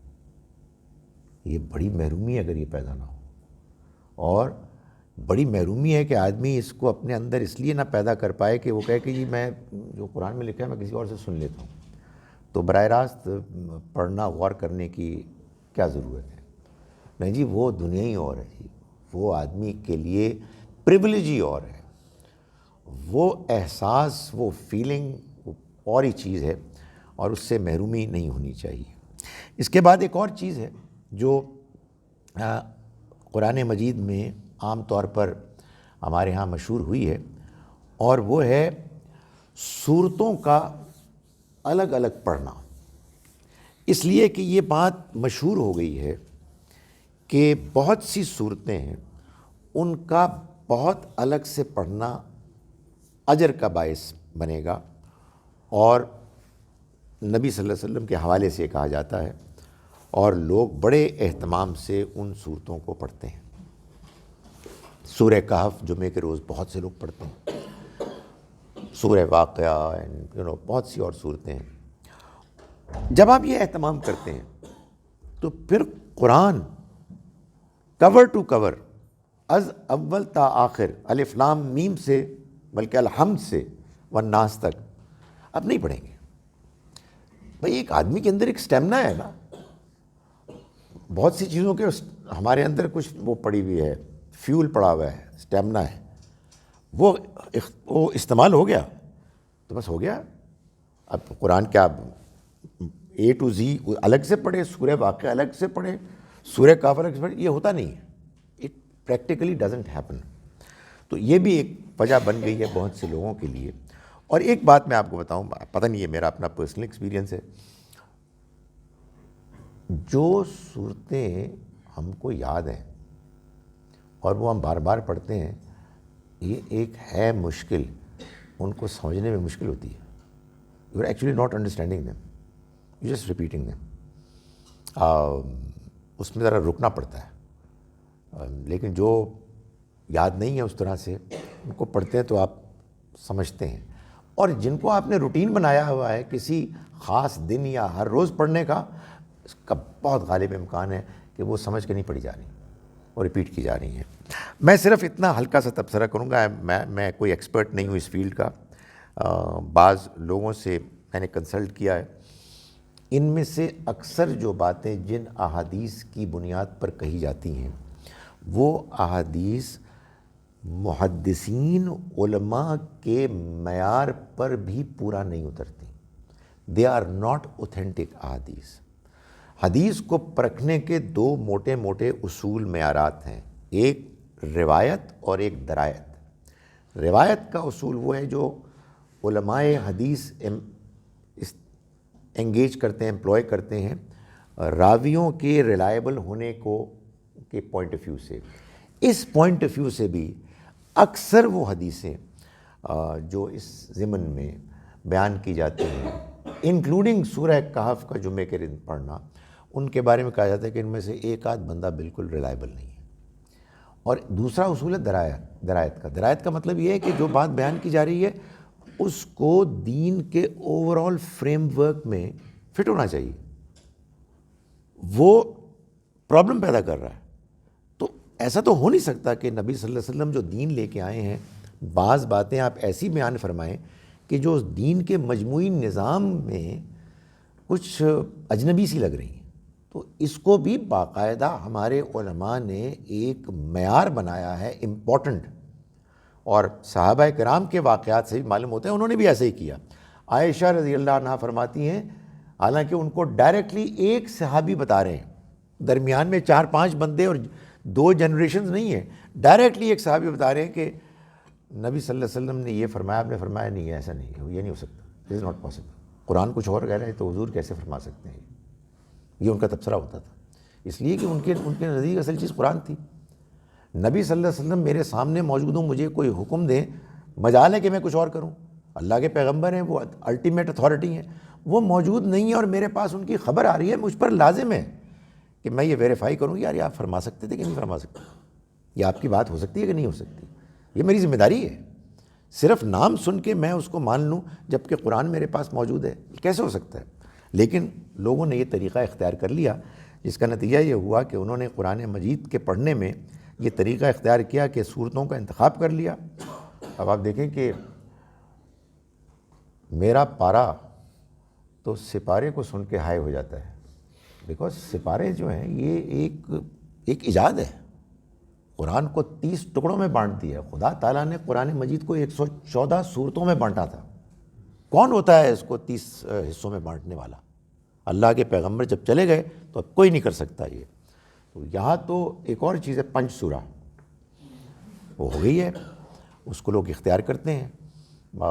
دیکھیں میں آئی کین ٹیل یو, یہ بھی ایک مسئلہ ہے, I can relate with it. میرے بزرگوں نے بھی, آپ کے بزرگوں نے بھی یہ کیا.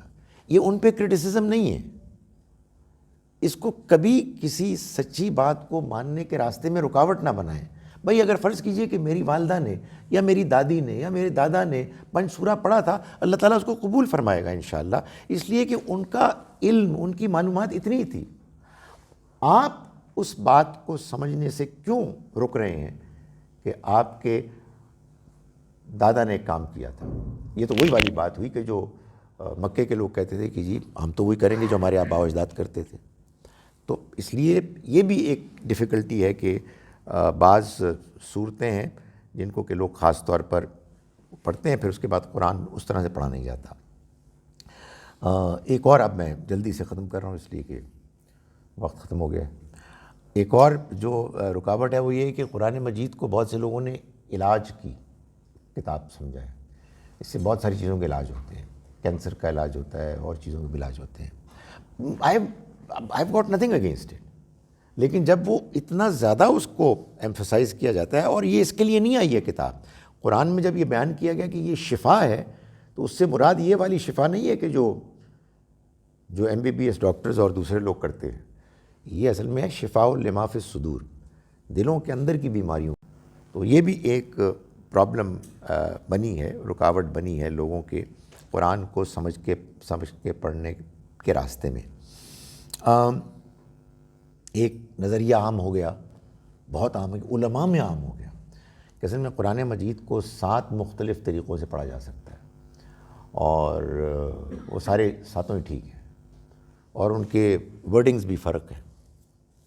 بندہ کہتا ہے یار یہ کیا ہے یار، بندے کو دلچسپی نہیں ہوتی. میں اس پہ کوئی تبصرہ نہیں کر سکتا. ہمارے دوست ڈاکٹر شہزاد سلیم نے اس پہ پوری PhD کی تھیسس لکھی ہے، بلکہ پوسٹ ڈاکٹرل ان کی ریسرچ بھی ہے، انہوں نے کتاب بھی لکھی ہے، اور انہوں نے یہ ثابت کیا ہے کہ یہ جو روایات بیان ہوئی ہیں اس میں ان میں بھی سیریس پرابلمز ہیں، روایت کے بھی پوائنٹ آف ویو سے، درایت کے بھی پوائنٹ آف ویو سے. اور یہ بات بھی ٹھیک نہیں ہے، اگرچہ کہ انفارچونیٹلی بعض مسلمانوں نے اپنی نادانی کی وجہ سے اس کو اختیار کر لیا اور ابھی تک مانتے ہیں کہ قرآن ایسے بھی پڑھا جا سکتا ہے، ایسے بھی پڑھا جا سکتا ہے. تو اس کے بعد انسان کا قرآن مجید کے ٹیکسٹ کے اوپر جو ایک کانفیڈنس ہے وہ ویسے ہی کمزور پڑ جاتا ہے، سوائے ان لوگوں کے جو کہتے ہیں یار کمال ہے، ایک نہیں 7 مختلف ڈفرینٹ سٹائل ہیں، اگرچہ کہ اس کے مطلب کچھ اور ہی ہو. تو یہ ہے ایک سیڈ چیز. یہ نظریہ ہے، غلط نظریہ ہے. میں ان بریف یہ کہنا چاہتا ہوں. مسلمان، ٹو اینڈ مائی پریزنٹیشن، مسلمان قرآن مجید کو سمجھ کر کیسے پڑھے اور پڑھنے کی طرف مائل ہو. قرآن مجید کا جو نظم ہے اس کو سمجھے. یہ ایک ذرا الگ ڈسکشن اس کے لیے درکار ہے کہ کیسے اللہ تعالیٰ نے قرآن مجید کو اب ڈیزائن کیا ہے، کیسے اس کی پریزنٹیشن کی ہے، کیسے اس کو 7 سورہ گروپس میں بانٹا ہے، اور اکثر صورتوں کو پیئرز میں، جوڑوں میں تقسیم کیا ہے. اور جیسا کہ میں نے گزارش کی، نبی صلی اللہ علیہ وسلم کی سرگزشت انذار ہے جو نظر آ رہی ہے آپ کو بار بار. آپ اس زمانے میں جائیں، کیا پریولیج ہے یار، آپ قرآن پڑھ رہے ہیں اور حضور کے زمانے میں چلے جاتے ہیں، اور آپ امیجن کرتے ہیں کہ اس وقت یہ بات تھی، اس کے بارے میں اللہ تعالیٰ نے یہ فرمایا اور کفار یہ کہہ رہے تھے. تو آپ اس پہلو سے اس کو پڑھیں بار بار، اور ظاہر ہے اپنے اوپر بھی اپلائی کریں. جب آپ کو یہ معلوم ہو کہ یہ بات ایک جنرل بات ہے، اس زمانے کے منافق یہ کرتے تھے، تو ہمارے اندر یہ نہیں ہونا چاہیے. ایک غیر معمولی انسان کے لیے رہنمائی، اور رہنمائی کے علاوہ ایک اٹیچمنٹ، اور اللہ کے ساتھ اٹیچمنٹ، اللہ کے پیغمبر صلی اللہ علیہ وسلم کے ساتھ اٹیچمنٹ کا یہ ذریعہ بنتی ہے. اور انشاءاللہ ہم پڑھیں گے ابھی سورہ والضحیٰ اور علم نشرہ، اس میں ہم اس کو مزید دیکھیں گے. قرآن کو پڑھ کر آدمی کو موقع ملتا ہے اپنے نظریات پر بار بار نظر ثانی کرنے، اور یہ لازم ہے، یہ قرآن کا حق ہے اور ایسا ہونا چاہیے. اور ٹھیک ہے یہ ڈیفیکلٹ بھی ہے، لیکن اس میں بڑا مزہ بھی ہے کہ آدمی کو معلوم ہوتا ہے اچھا یہ تو میں سارا غلط مان رہا تھا، اس کو ٹھیک مجھے کرنا چاہیے. اور اس کے علاوہ یہ ہے کہ جب ہم قرآن پڑھیں تو ہم یہ جانیں کہ ہم نے اس کے ذریعے سے اللہ کی منشا کو جاننا ہے. اگر ہم ایسا نہیں کریں گے، یعنی قرآن کو صحیح طرح سے سمجھ کر نہیں پڑھیں گے، اب یہ میں آخری بات کر رہا ہوں، تو آپ یقین جانیے کہ وہ پرابلم پیدا ہوگی کہ جو ہمارے معاشرے میں پیدا ہوئی ہے. دیکھیں قرآن اللہ کا کلام ہے، اللہ تعالیٰ اس کائنات کا خالق مالک ہے، اس کو جلال بھی آتا ہے، لوگوں کی غلطیوں اور بدتمیزیوں پر وہ ڈانٹتا ہے. نبی صلی اللہ علیہ وسلم پر یہ کلام نازل ہوا ہے، آپ نے اس کو پیش کیا. آپ نے اگر آئیڈینٹیفائی نہیں کیا کہ کہاں اللہ تعالیٰ اپنے جلال سے لوگوں کو ڈانٹ رہا ہے, کہاں نبی صلی اللہ علیہ وسلم کو بتایا گیا کہ آپ ان کو یہ بتا دیں, اور یہ اس زمانے کے ان لوگوں کے ساتھ معاملہ ہے, تو آپ پتہ کیا کریں گے؟ آپ ممبر پہ بیٹھ کے اللہ میاں کی پوزیشن میں آ جائیں گے. اور یہ لوگ کرتے ہیں, کبھی نبی صلی اللہ علیہ وسلم کی پوزیشن میں اپنے آپ کو پلیس کر دیں گے, which is going to be a blunder. آپ دیکھتے نہیں لوگ ڈانٹتے ہیں بہت زوردار طریقے سے. وہ قرآن ڈانٹتا ہے بھائی, قرآن ڈانٹتا ہے. اللہ تعالیٰ کا ایک اپنا مقام ہے. اس نے ایک موقع پر جب یہ دیکھا کہ لوگوں کے پاس پیغام آ گیا, ان کو بات سمجھ میں بھی آ گئی ہے اور وہ گریز کر رہے ہیں, تو رائٹ فلی وہ اس کا اظہار کرتا ہے. لیکن ہمارے ہاں لوگ آتے ہیں بیچارے, لوگوں کو کچھ پتہ ہی نہیں ہے, ابھی وہ انٹروڈیوس ہی نہیں ہوئے ہیں, ان کے ساتھ تو حکمت کے ساتھ بات کرنی چاہیے, اور ان کو اتنا غصہ ملتا ہے, اور یہ بیچارہ سمجھ رہا ہوتا ہے کہ میں قرآن پیش کر رہا ہوں. تو یہ بڑی ایک اہم چیز ہے کہ ہم قرآن کو سمجھیں جیسا کہ قرآن مجید ہے. اللہ تعالیٰ ہم سب کو اس کی توفیق عطا فرمائے. اقول قولی ھذا واستغفر اللہ لی ولکم. اب میں سوالات کے لیے حاضر ہوں. سوال کے لیے ہم نے کیا طے کیا ہے کہ کیا ہوگا؟ یہ تو طے کیا کہ لوگ سوال کریں گے, لیکن اور کیا طے کیا ہے؟ کوئی جواب نہیں آ رہا مجھے. مائک ہے جی, یہ نہیں مائک کا ایسے ہو سکتا ہے کہ مائک کا میں کوئی آواز کا کوئی ایڈوانٹیج نہ ہو, لیکن فائدہ یہ ہوتا ہے کہ ہم بتاتے ہیں کہ آپ سوال کریں, یہ ڈسپلن قائم ہو جاتا ہے اس سے. جی وعلیکم السلام.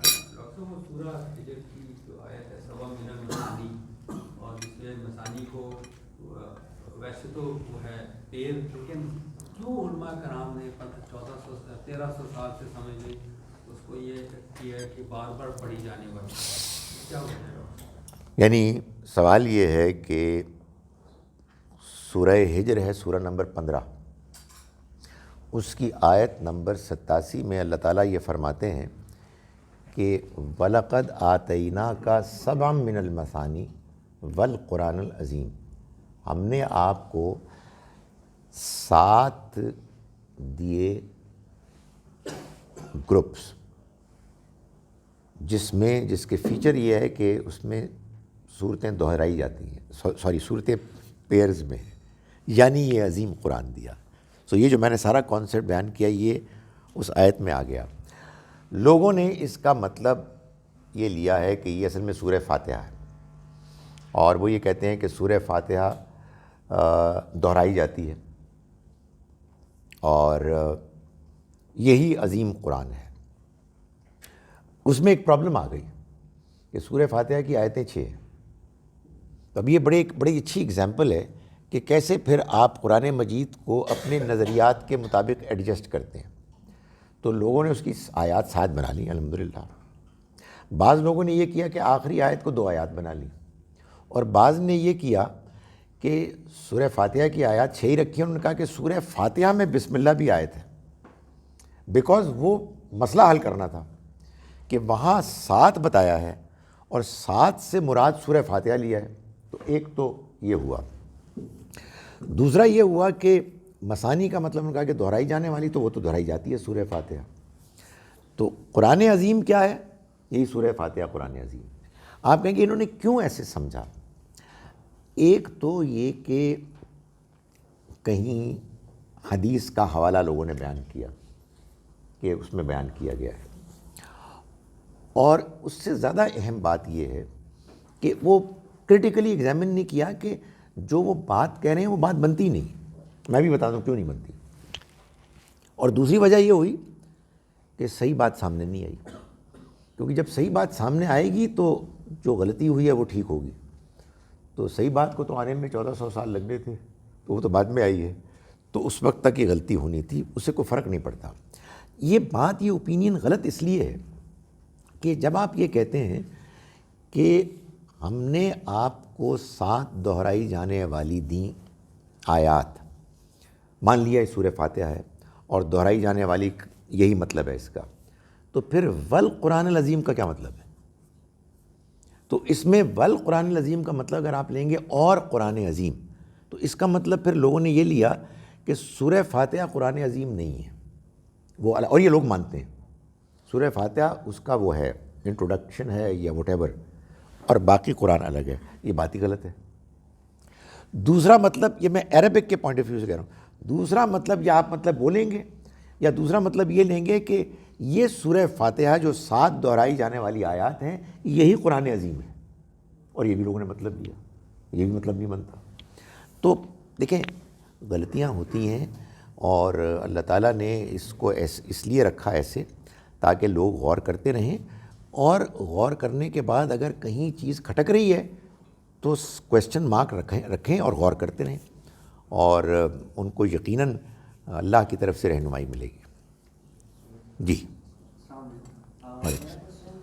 ہے کہ جیسے یہ صورتیں مخصوص کی گئی ہیں کچھ دنوں خاص دنوں میں پڑھنے کے لیے، تو کیا اس سے دوسری صورتوں کی امپورٹنس کم ہوتی ہے؟ اس لیے ہم ان احادیث کو اسی اعتبار سے بھی نہیں مطلب کہ کنسیڈر کریں گے کہ دیگر صورتوں کی پھر اہمیت جو ہے ان کے مقابلے میں کم ہو گئی؟ اگر آپ چند صورتوں کا انتخاب کرتے ہیں کہ ان کو آپ مخصوص دنوں میں یا روزانہ دہرائیں تو پورا قرآن اگنور ہوتا ہے. اچھا، میں اس میں یہ وضاحت کرنا چاہتا ہوں، آپ کو پرسنلی کوئی سورہ اپیل کرتی ہے اور آپ اس کو پڑھتے رہتے ہیں، اس میں کوئی آبجیکشن ہی نہیں. جب آپ یہ کہتے ہیں یہ دینی طور پر ریکمینڈڈ ہے، تو اب اس کے بعد یہ سوال پیدا ہوتا ہے کہ پھر یہ پورا قرآن کیا ہے، اس کو کب پڑھا جائے گا؟ کیونکہ اللہ تعالیٰ نے تو اپنی پوری رہنمائی پوری کتاب میں دی ہے نا. اور لیٹس فیس اٹ، اس میں یہ بھی ہے کہ ایک سورہ میں آپ کو ایک بات ملے گی جو اصل میں آگے جا کے ایوالو ہو کے اپنی اصل شکل میں آئے گی، لیکن اگر آپ اس کو الگ کر دیں گے تو پوری بات تو سامنے آئے گی نہیں. اس لیے یہ بات نہایت ضروری ہے کہ جب آپ کو اللہ تعالیٰ توفیق دے، آپ اگر دن میں 10 منٹ نکالتے ہیں قرآن پڑھنے کے لیے، ایک اس کو سمجھ کے پڑھیں، دوسرا اس کو سیکونس میں ایک سٹارٹ سے اینڈ تک پڑھیں، چاہے وہ سال میں 1 مرتبہ کمپلیٹ ہو، چاہے سال میں 2 مرتبہ.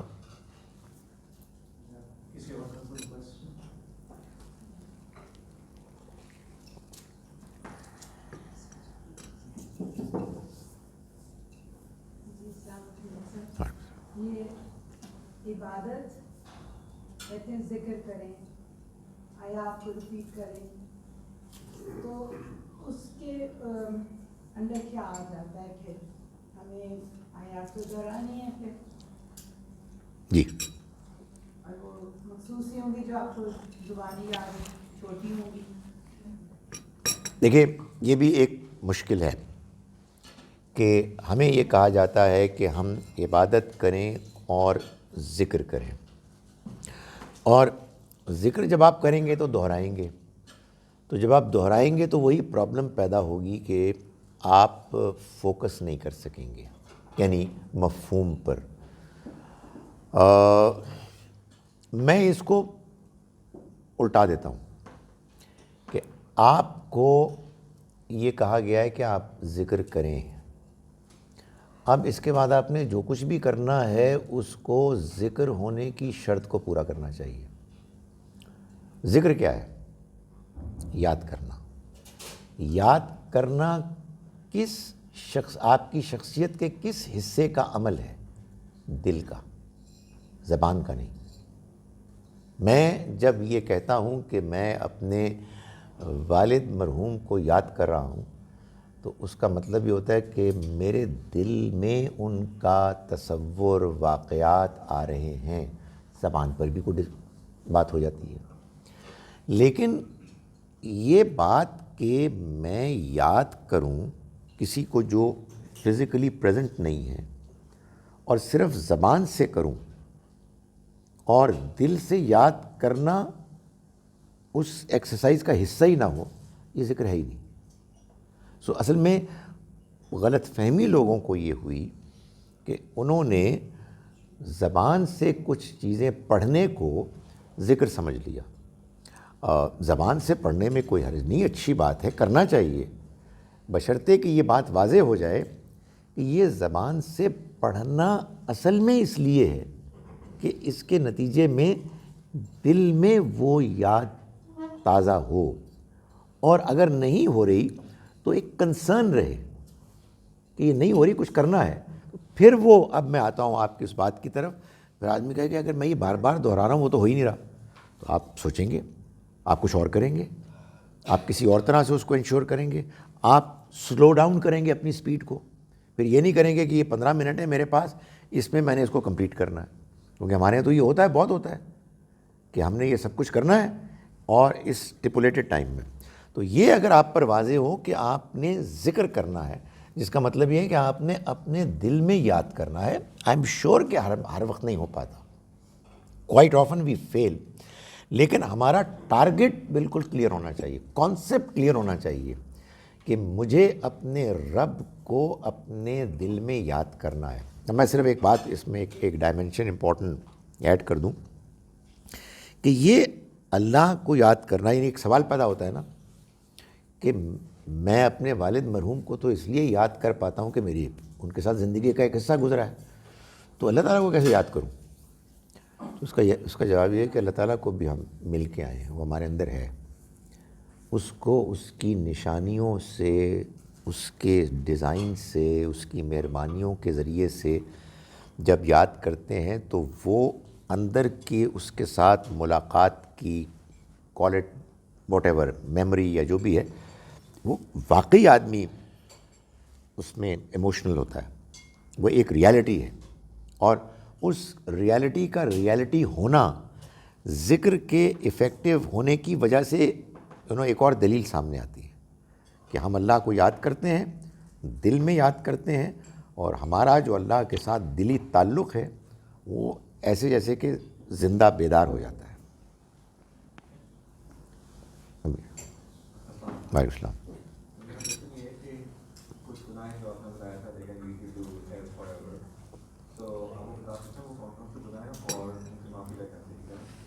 میں نے آج کی گفتگو میں کہا تھا کسی اور بات، یہ آپ نے اچھا کیا. یہ ٹھیک ہے بات کہ بعض اوقات کوئی اور کانٹیکسٹ ہوتا ہے. دیکھیں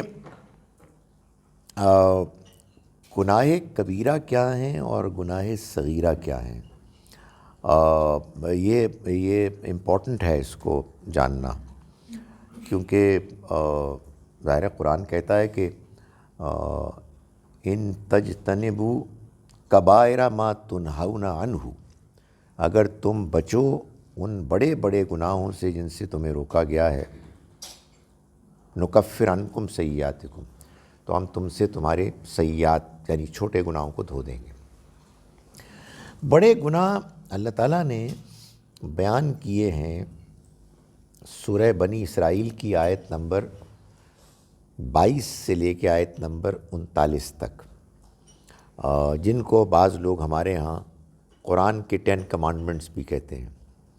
اچھا، وہ جو قرآن کا سٹائل ہے، میں اسی کو آج ایمفسائز کر رہا تھا کہ قرآن کے سٹائل کو سمجھنا چاہیے. اب دیکھیں یہ بھی ایک کیا سٹائل ہے ایک الگ سے، کہ اس میں بعض باتیں پازیٹیولی بیان ہوئی ہیں اور بعض باتیں نیگیٹیولی بیان ہوئی ہیں.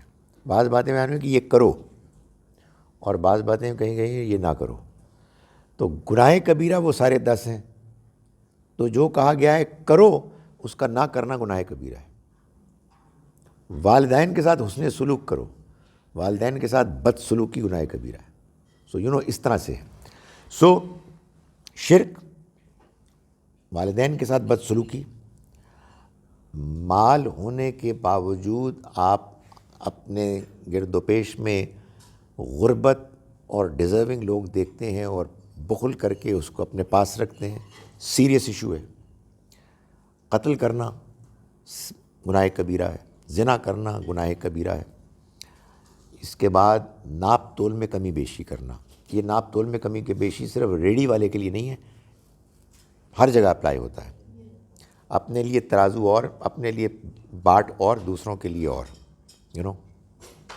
معاہدے کی خلاف ورزی کرنا، دوسروں کے معاملات کی ٹوہ میں، ان چیزوں کی ٹوہ میں پڑنا کہ جن کا آپ سے کوئی واسطہ نہیں ہے. یتیموں کا مال ہڑپ کرنا، یعنی جو کمزور ہیں ان کی کمزوری کو ایکسپلائٹ کرنا اور تکبر کرنا. یہ 10 بڑے گناہوں کے عنوانات ہیں. سو یہ مطلب نہیں ہے کہ آپ کہیں گے اچھا بہت اچھا ہو گیا، اس کے علاوہ جو کچھ بھی ہے بہت ٹھیک ہے. نہیں، وہ جو کچھ بھی ہے یو مسٹ وری کہ وہ کہیں ان میں سے 10 میں سے کسی ایک ہی کے عنوان کے تحت تو نہیں آ رہا. دوسری بات یہ ہے کہ بڑے سے بڑا گناہ بھی توبہ کے نتیجے میں دھل جاتا ہے، اور چھوٹے گناہ بھی ریپیٹ ہوتے ہوتے بڑے بن جاتے ہیں. تو کسی چھوٹے گناہ کو بھی لائٹلی نہیں لینا چاہیے، اور کسی بڑے گناہ سے بھی مایوس نہیں ہونا چاہیے. تو یہ کوئی اس طرح کی کنفیوزنگ بات ہے. کسی اور کا کوئی کویسچن؟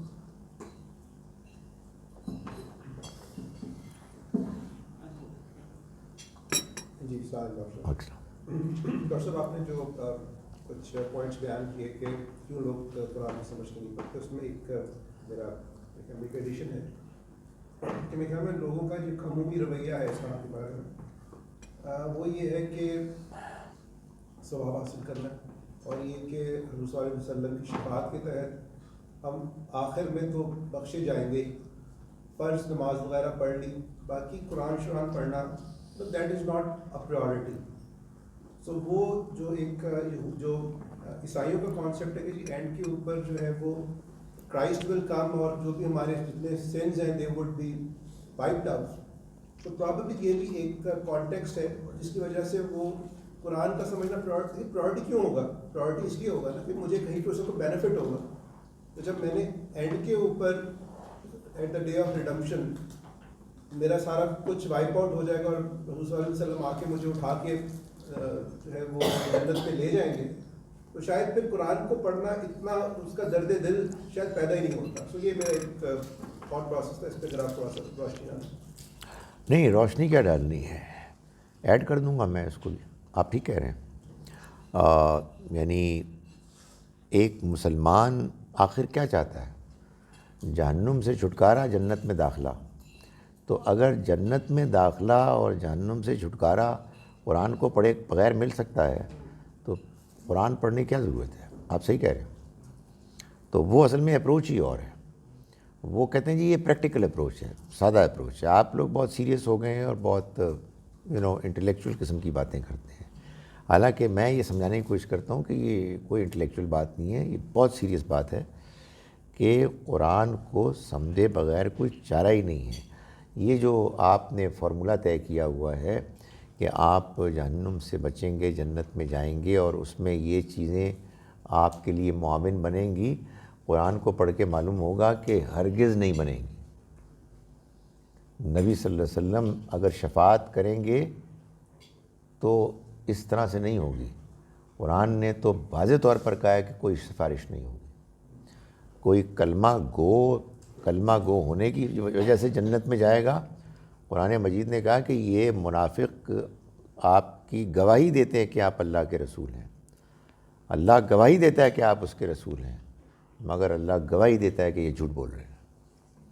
تو اصل میں قرآن کو پڑھ کے معلوم ہوگا کہ جس بنیاد پر آپ کھڑے ہوئے ہیں وہ بنیاد کھڑے ہونے کے قابل ہے بھی کہ نہیں ہے. تو ایک اپنے آپ کو دھوکہ دے رہے ہیں لوگ. پریکٹیکل اپروچ کیا ہے؟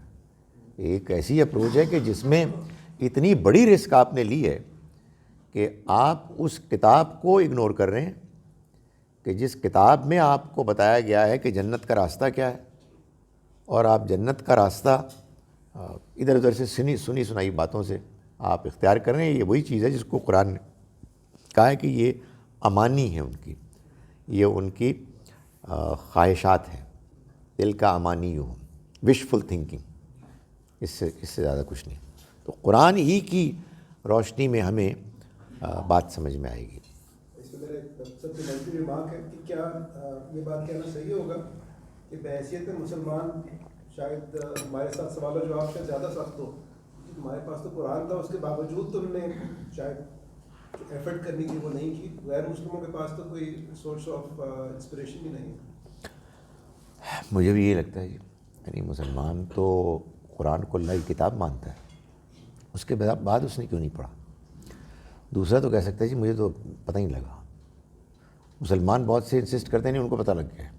تو میں کہتا ہوں یار آپ کو بھی تو لگ گیا ہے، تو آپ نے اس کا حق ادا کیا، تو یہ بات صحیح ہے. اگر نہیں ہے تو میں یہاں سے ایک سوال پڑھ لوں. جی سر.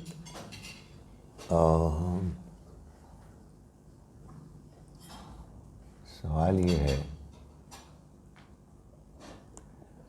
کہ وہ سوال کہاں ہے؟ نہیں وہ کچھ وہاں کے مسائل ہیں، کسی نے فون کیا ہوا تھا. یہ تو آپ میری مدد کریں نا، یا میں کیوں؟ اچھا آپ کے پاس ہے ہی نہیں ہے. I can't do it. وہ وہاں تو کچھ فون کے مسائل ہیں. بعض اوقات آدمی بڑی دلچسپی سے وہاں دیکھتا ہے، پتہ لگتا ہے وہ آپس میں لڑ رہے ہیں. جی نہیں کوئی سوال نہیں. آپ کی باتیں نہیں سن رہے. ادھر سوال اگر کسی کا کوئی کویسچن ہے تو آپ پلیز ذرا لاؤڈلی پوچھ لیں، مائک کی پرابلمز ہیں تو. میں ڈاکٹر صاحب پڑھ لوں. جی جی. آپ نے بھی فرمایا ڈاکٹر صاحب کہ یتیم کا مال کھانے کو آپ نے ایکسٹراپولیٹ کیا کمزور کی اس میں آدمی. جی وہ کس طرح ڈاکٹر صاحب نے آپ کو کیا؟ یعنی یتیم کا مال ہڑپ کرنا اصل میں یتیم کے کمزور ہونے، بے سہارا ہونے، سپورٹ لیس ہونے کی ڈس ایڈوانٹیج کو ایکسپلائٹ کرنا ہے. یہ اصول بن گیا. جہاں کہیں بھی کوئی شخص جو یتیم نہیں بھی ہے، عمر اس کی زیادہ بھی ہو گئی ہے، مگر چونکہ وہ کمزور ہے، چونکہ وہ اس طرح سے سپورٹ نہیں رکھتا، اور آپ اس کی اس کمزوری کی وجہ سے اس کو ایکسپلائٹ کر کے اپنا کوئی ایڈوانٹیج حاصل کر رہے ہیں، تو آپ اصل میں وہی کام کر رہے ہیں کہ جو یتیم کے مال کو ہڑپ کرنا ہے. اور یہ بالکل طے شدہ بات ہے کہ یتیم کے مال کو ہڑپ کرنے والا، بیوہ کی زمین کو ہڑپ کرنے والا، اپنے کسی بھائی یا بہن کی انہیریٹنس میں سے حصے کو کھسکانے والا یا زبردستی لینے والا، وہ چاہے تہجد گزار ہو کچھ ہو، جنت میں نہیں جا سکتا. نہیں جا سکتا. یہ گناہ کبیرہ ہے. مطلب یہ ہو سکتا ہے کہ بندے کو پتہ نہ لگا ہو سکتا ہے اس کے پاس کوئی جسٹیفائیبل آرگومنٹ ہو، ریزن ہو کہ یہ اصل میں زمین میری ہے. That's a different matter. اسے پتہ ہے. اور جھوٹ بولنا، دھوکہ دینا، یہ کیا ہے؟ یہ لوگوں کو ایکسپلائٹ کرنا ہے. اس سے زیادہ میں اسے تقریر نہ کروائیں، بہت ڈینجرس ہو جائے گی. جی. میرے کوشچن یہ ہے کہ قرآن خود کہتا ہے یہ بزلو بھی کثیرہ ویہدی بھی کثیرہ، اسی کے ساتھ گمراہ بھی کرتا ہے بہت سو کو، اور بہت سو کو ہدایت بھی دیتا ہے. تو جو مطلب ایک سیکوینس ہے، اس سے تو یہ پتہ لگ رہا ہے کہ گمراہ زیادہ ہوتے ہیں. اب جو میرے جیسا عام آدمی ہے جس کو زیادہ نالج نہیں ہے قرآن مجید کی، تو اب وہ کس کے پاس جائے گا؟ مطلب اہل علم میں سے، اہل علم کا بھی آپس میں اختلاف ہے، وہ اس کو گمراہ کہتے ہیں، وہ ایک دوسرے کو آپس میں گمراہ کہہ رہے ہوتے ہیں. تو عام آدمی کس طرح قرآن مجید کا مطالعہ کرے؟ عام آدمی کے پاس جو وسائل، امکانات موجود ہیں، ان کا وہ اپنی امکانی حد تک بہترین استعمال کرنے کی کوشش کرے گا. یہ بات اچھی طرح سے جان لیں کہ اللہ تعالیٰ آپ سے یہ توقع نہیں رکھتے کہ آپ صحابہ کرام کی طرح کا ایمان حاصل کر لیں. وہ آپ کر نہیں سکتے. آپ سے اللہ تعالیٰ کی توقع یہ ہے کہ آپ کی شخصیت اور آپ کے حالات میں جس ایمان اور جس عمل کا امکان ہے، اس کی کم سے کم جو ایکسپیکٹیشن ہے آپ سے وہ پوری کر لی تو آپ کامیاب ہو جائیں گے. اللہ تعالیٰ کسی انسان کو گمراہ نہیں کرتا، گمراہ نہیں ہونے دیتا جو جان بوجھ کر گمراہی اختیار نہیں کرتا. اللہ تعالیٰ کسی شخص کو آخرت میں سزا کا مستحق نہیں قرار دے گا جس نے خود اپنی جان پر ظلم نہیں کیا، جانتے بوجھتے ہوئے غلط رویہ اختیار کر کے اس پر ضد نہیں کی. یہ ہمارے رب کا وعدہ ہے. بڑی اطمینان کی باتیں ہیں. وما انا بظلام للعبید، میں اپنے بندوں کے ساتھ رتی برابر بھی زیادتی نہیں کروں گا.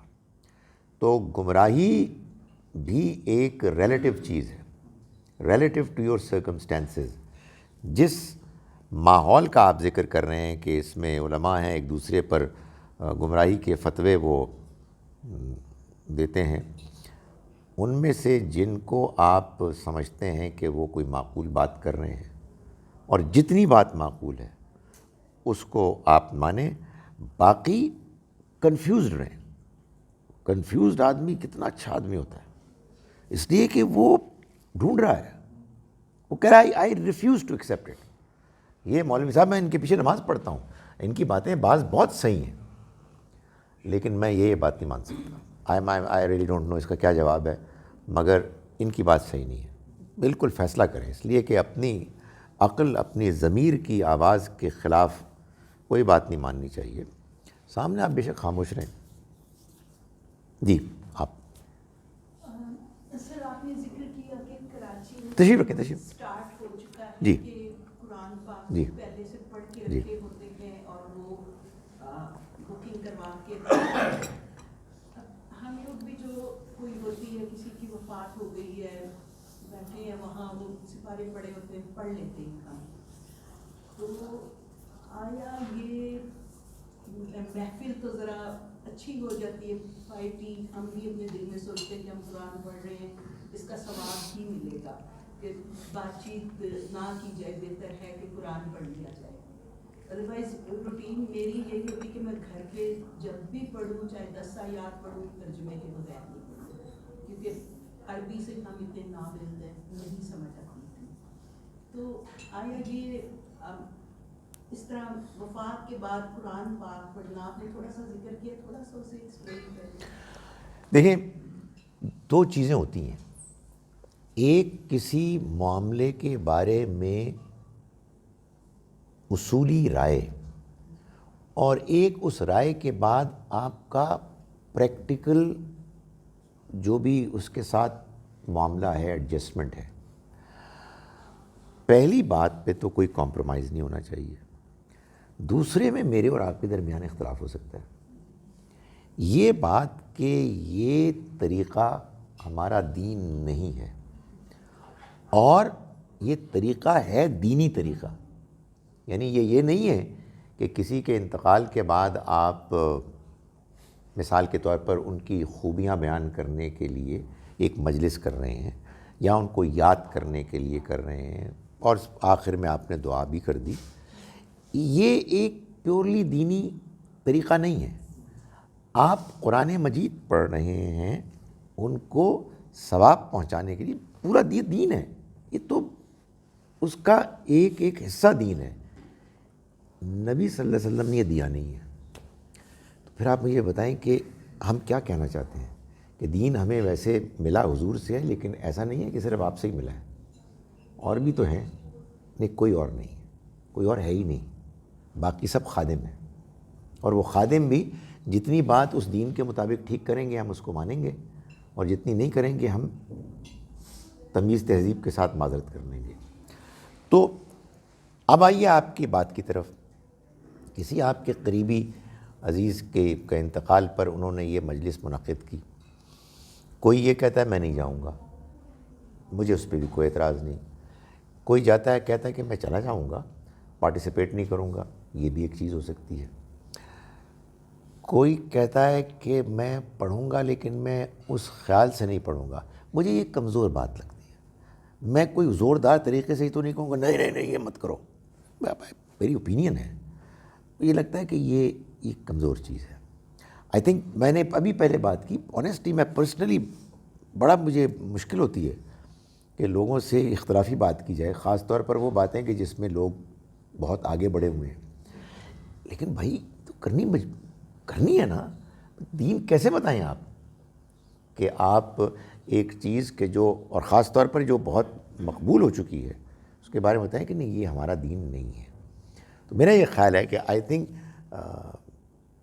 یہ مجھے ٹھیک لگتا ہے کہ آدمی وہاں جائے اور اپنے نان پارٹیسپیشن سے واضح کر دے کہ I don't agree with it. جو نہ جائے مجھے اس پہ بھی کوئی اعتراض نہیں, پرابلی وہ شاید زیادہ اسٹرانگ وہ, لیکن اس کو میں یہ کہوں گا یار بعد میں جا کے تمیز سے سمجھا دینا, یہ نہ ہو کہ جیسے ہمارے یہاں لوگ روٹھ جاتے ہیں اور وہ اس طرح کے اختلاف کی وجہ سے کٹی ہو جاتی ہے.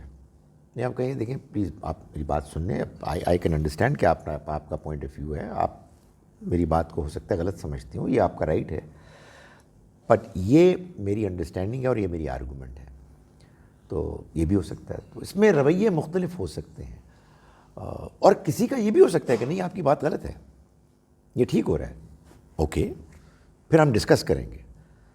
ڈسکشن میں اب دیکھیں یہ ہے جو بات خطرناک ہے. آدمی کہے کہ میں I don't want to talk about it, یہ ڈینجرس چیز, اور گفتگو میں وہ ضد پر اتر جائے, نہایت خوفناک چیز ہے.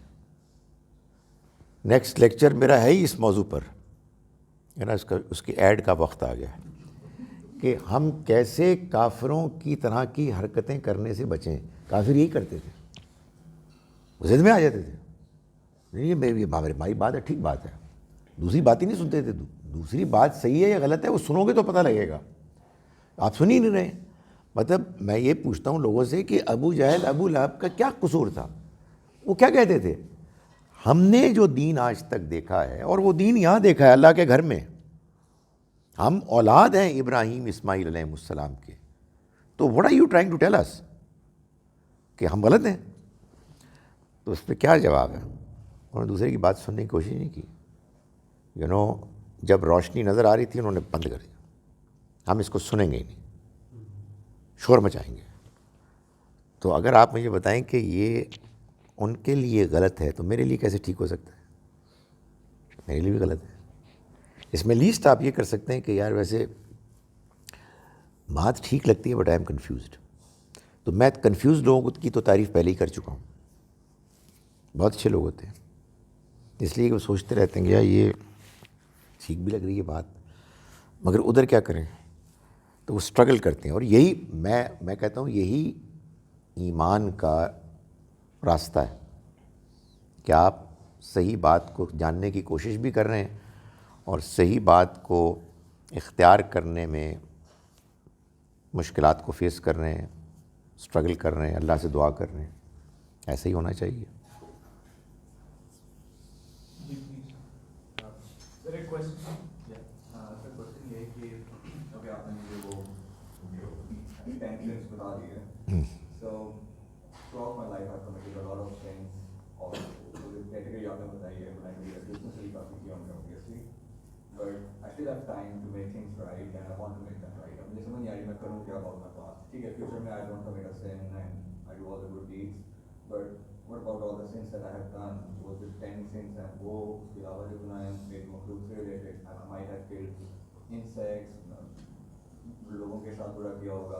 اب میں کہاں سے ڈھونڈوں سارے لوگ اور سارے پاپانی کی لسٹ کروں. I don't know what to do.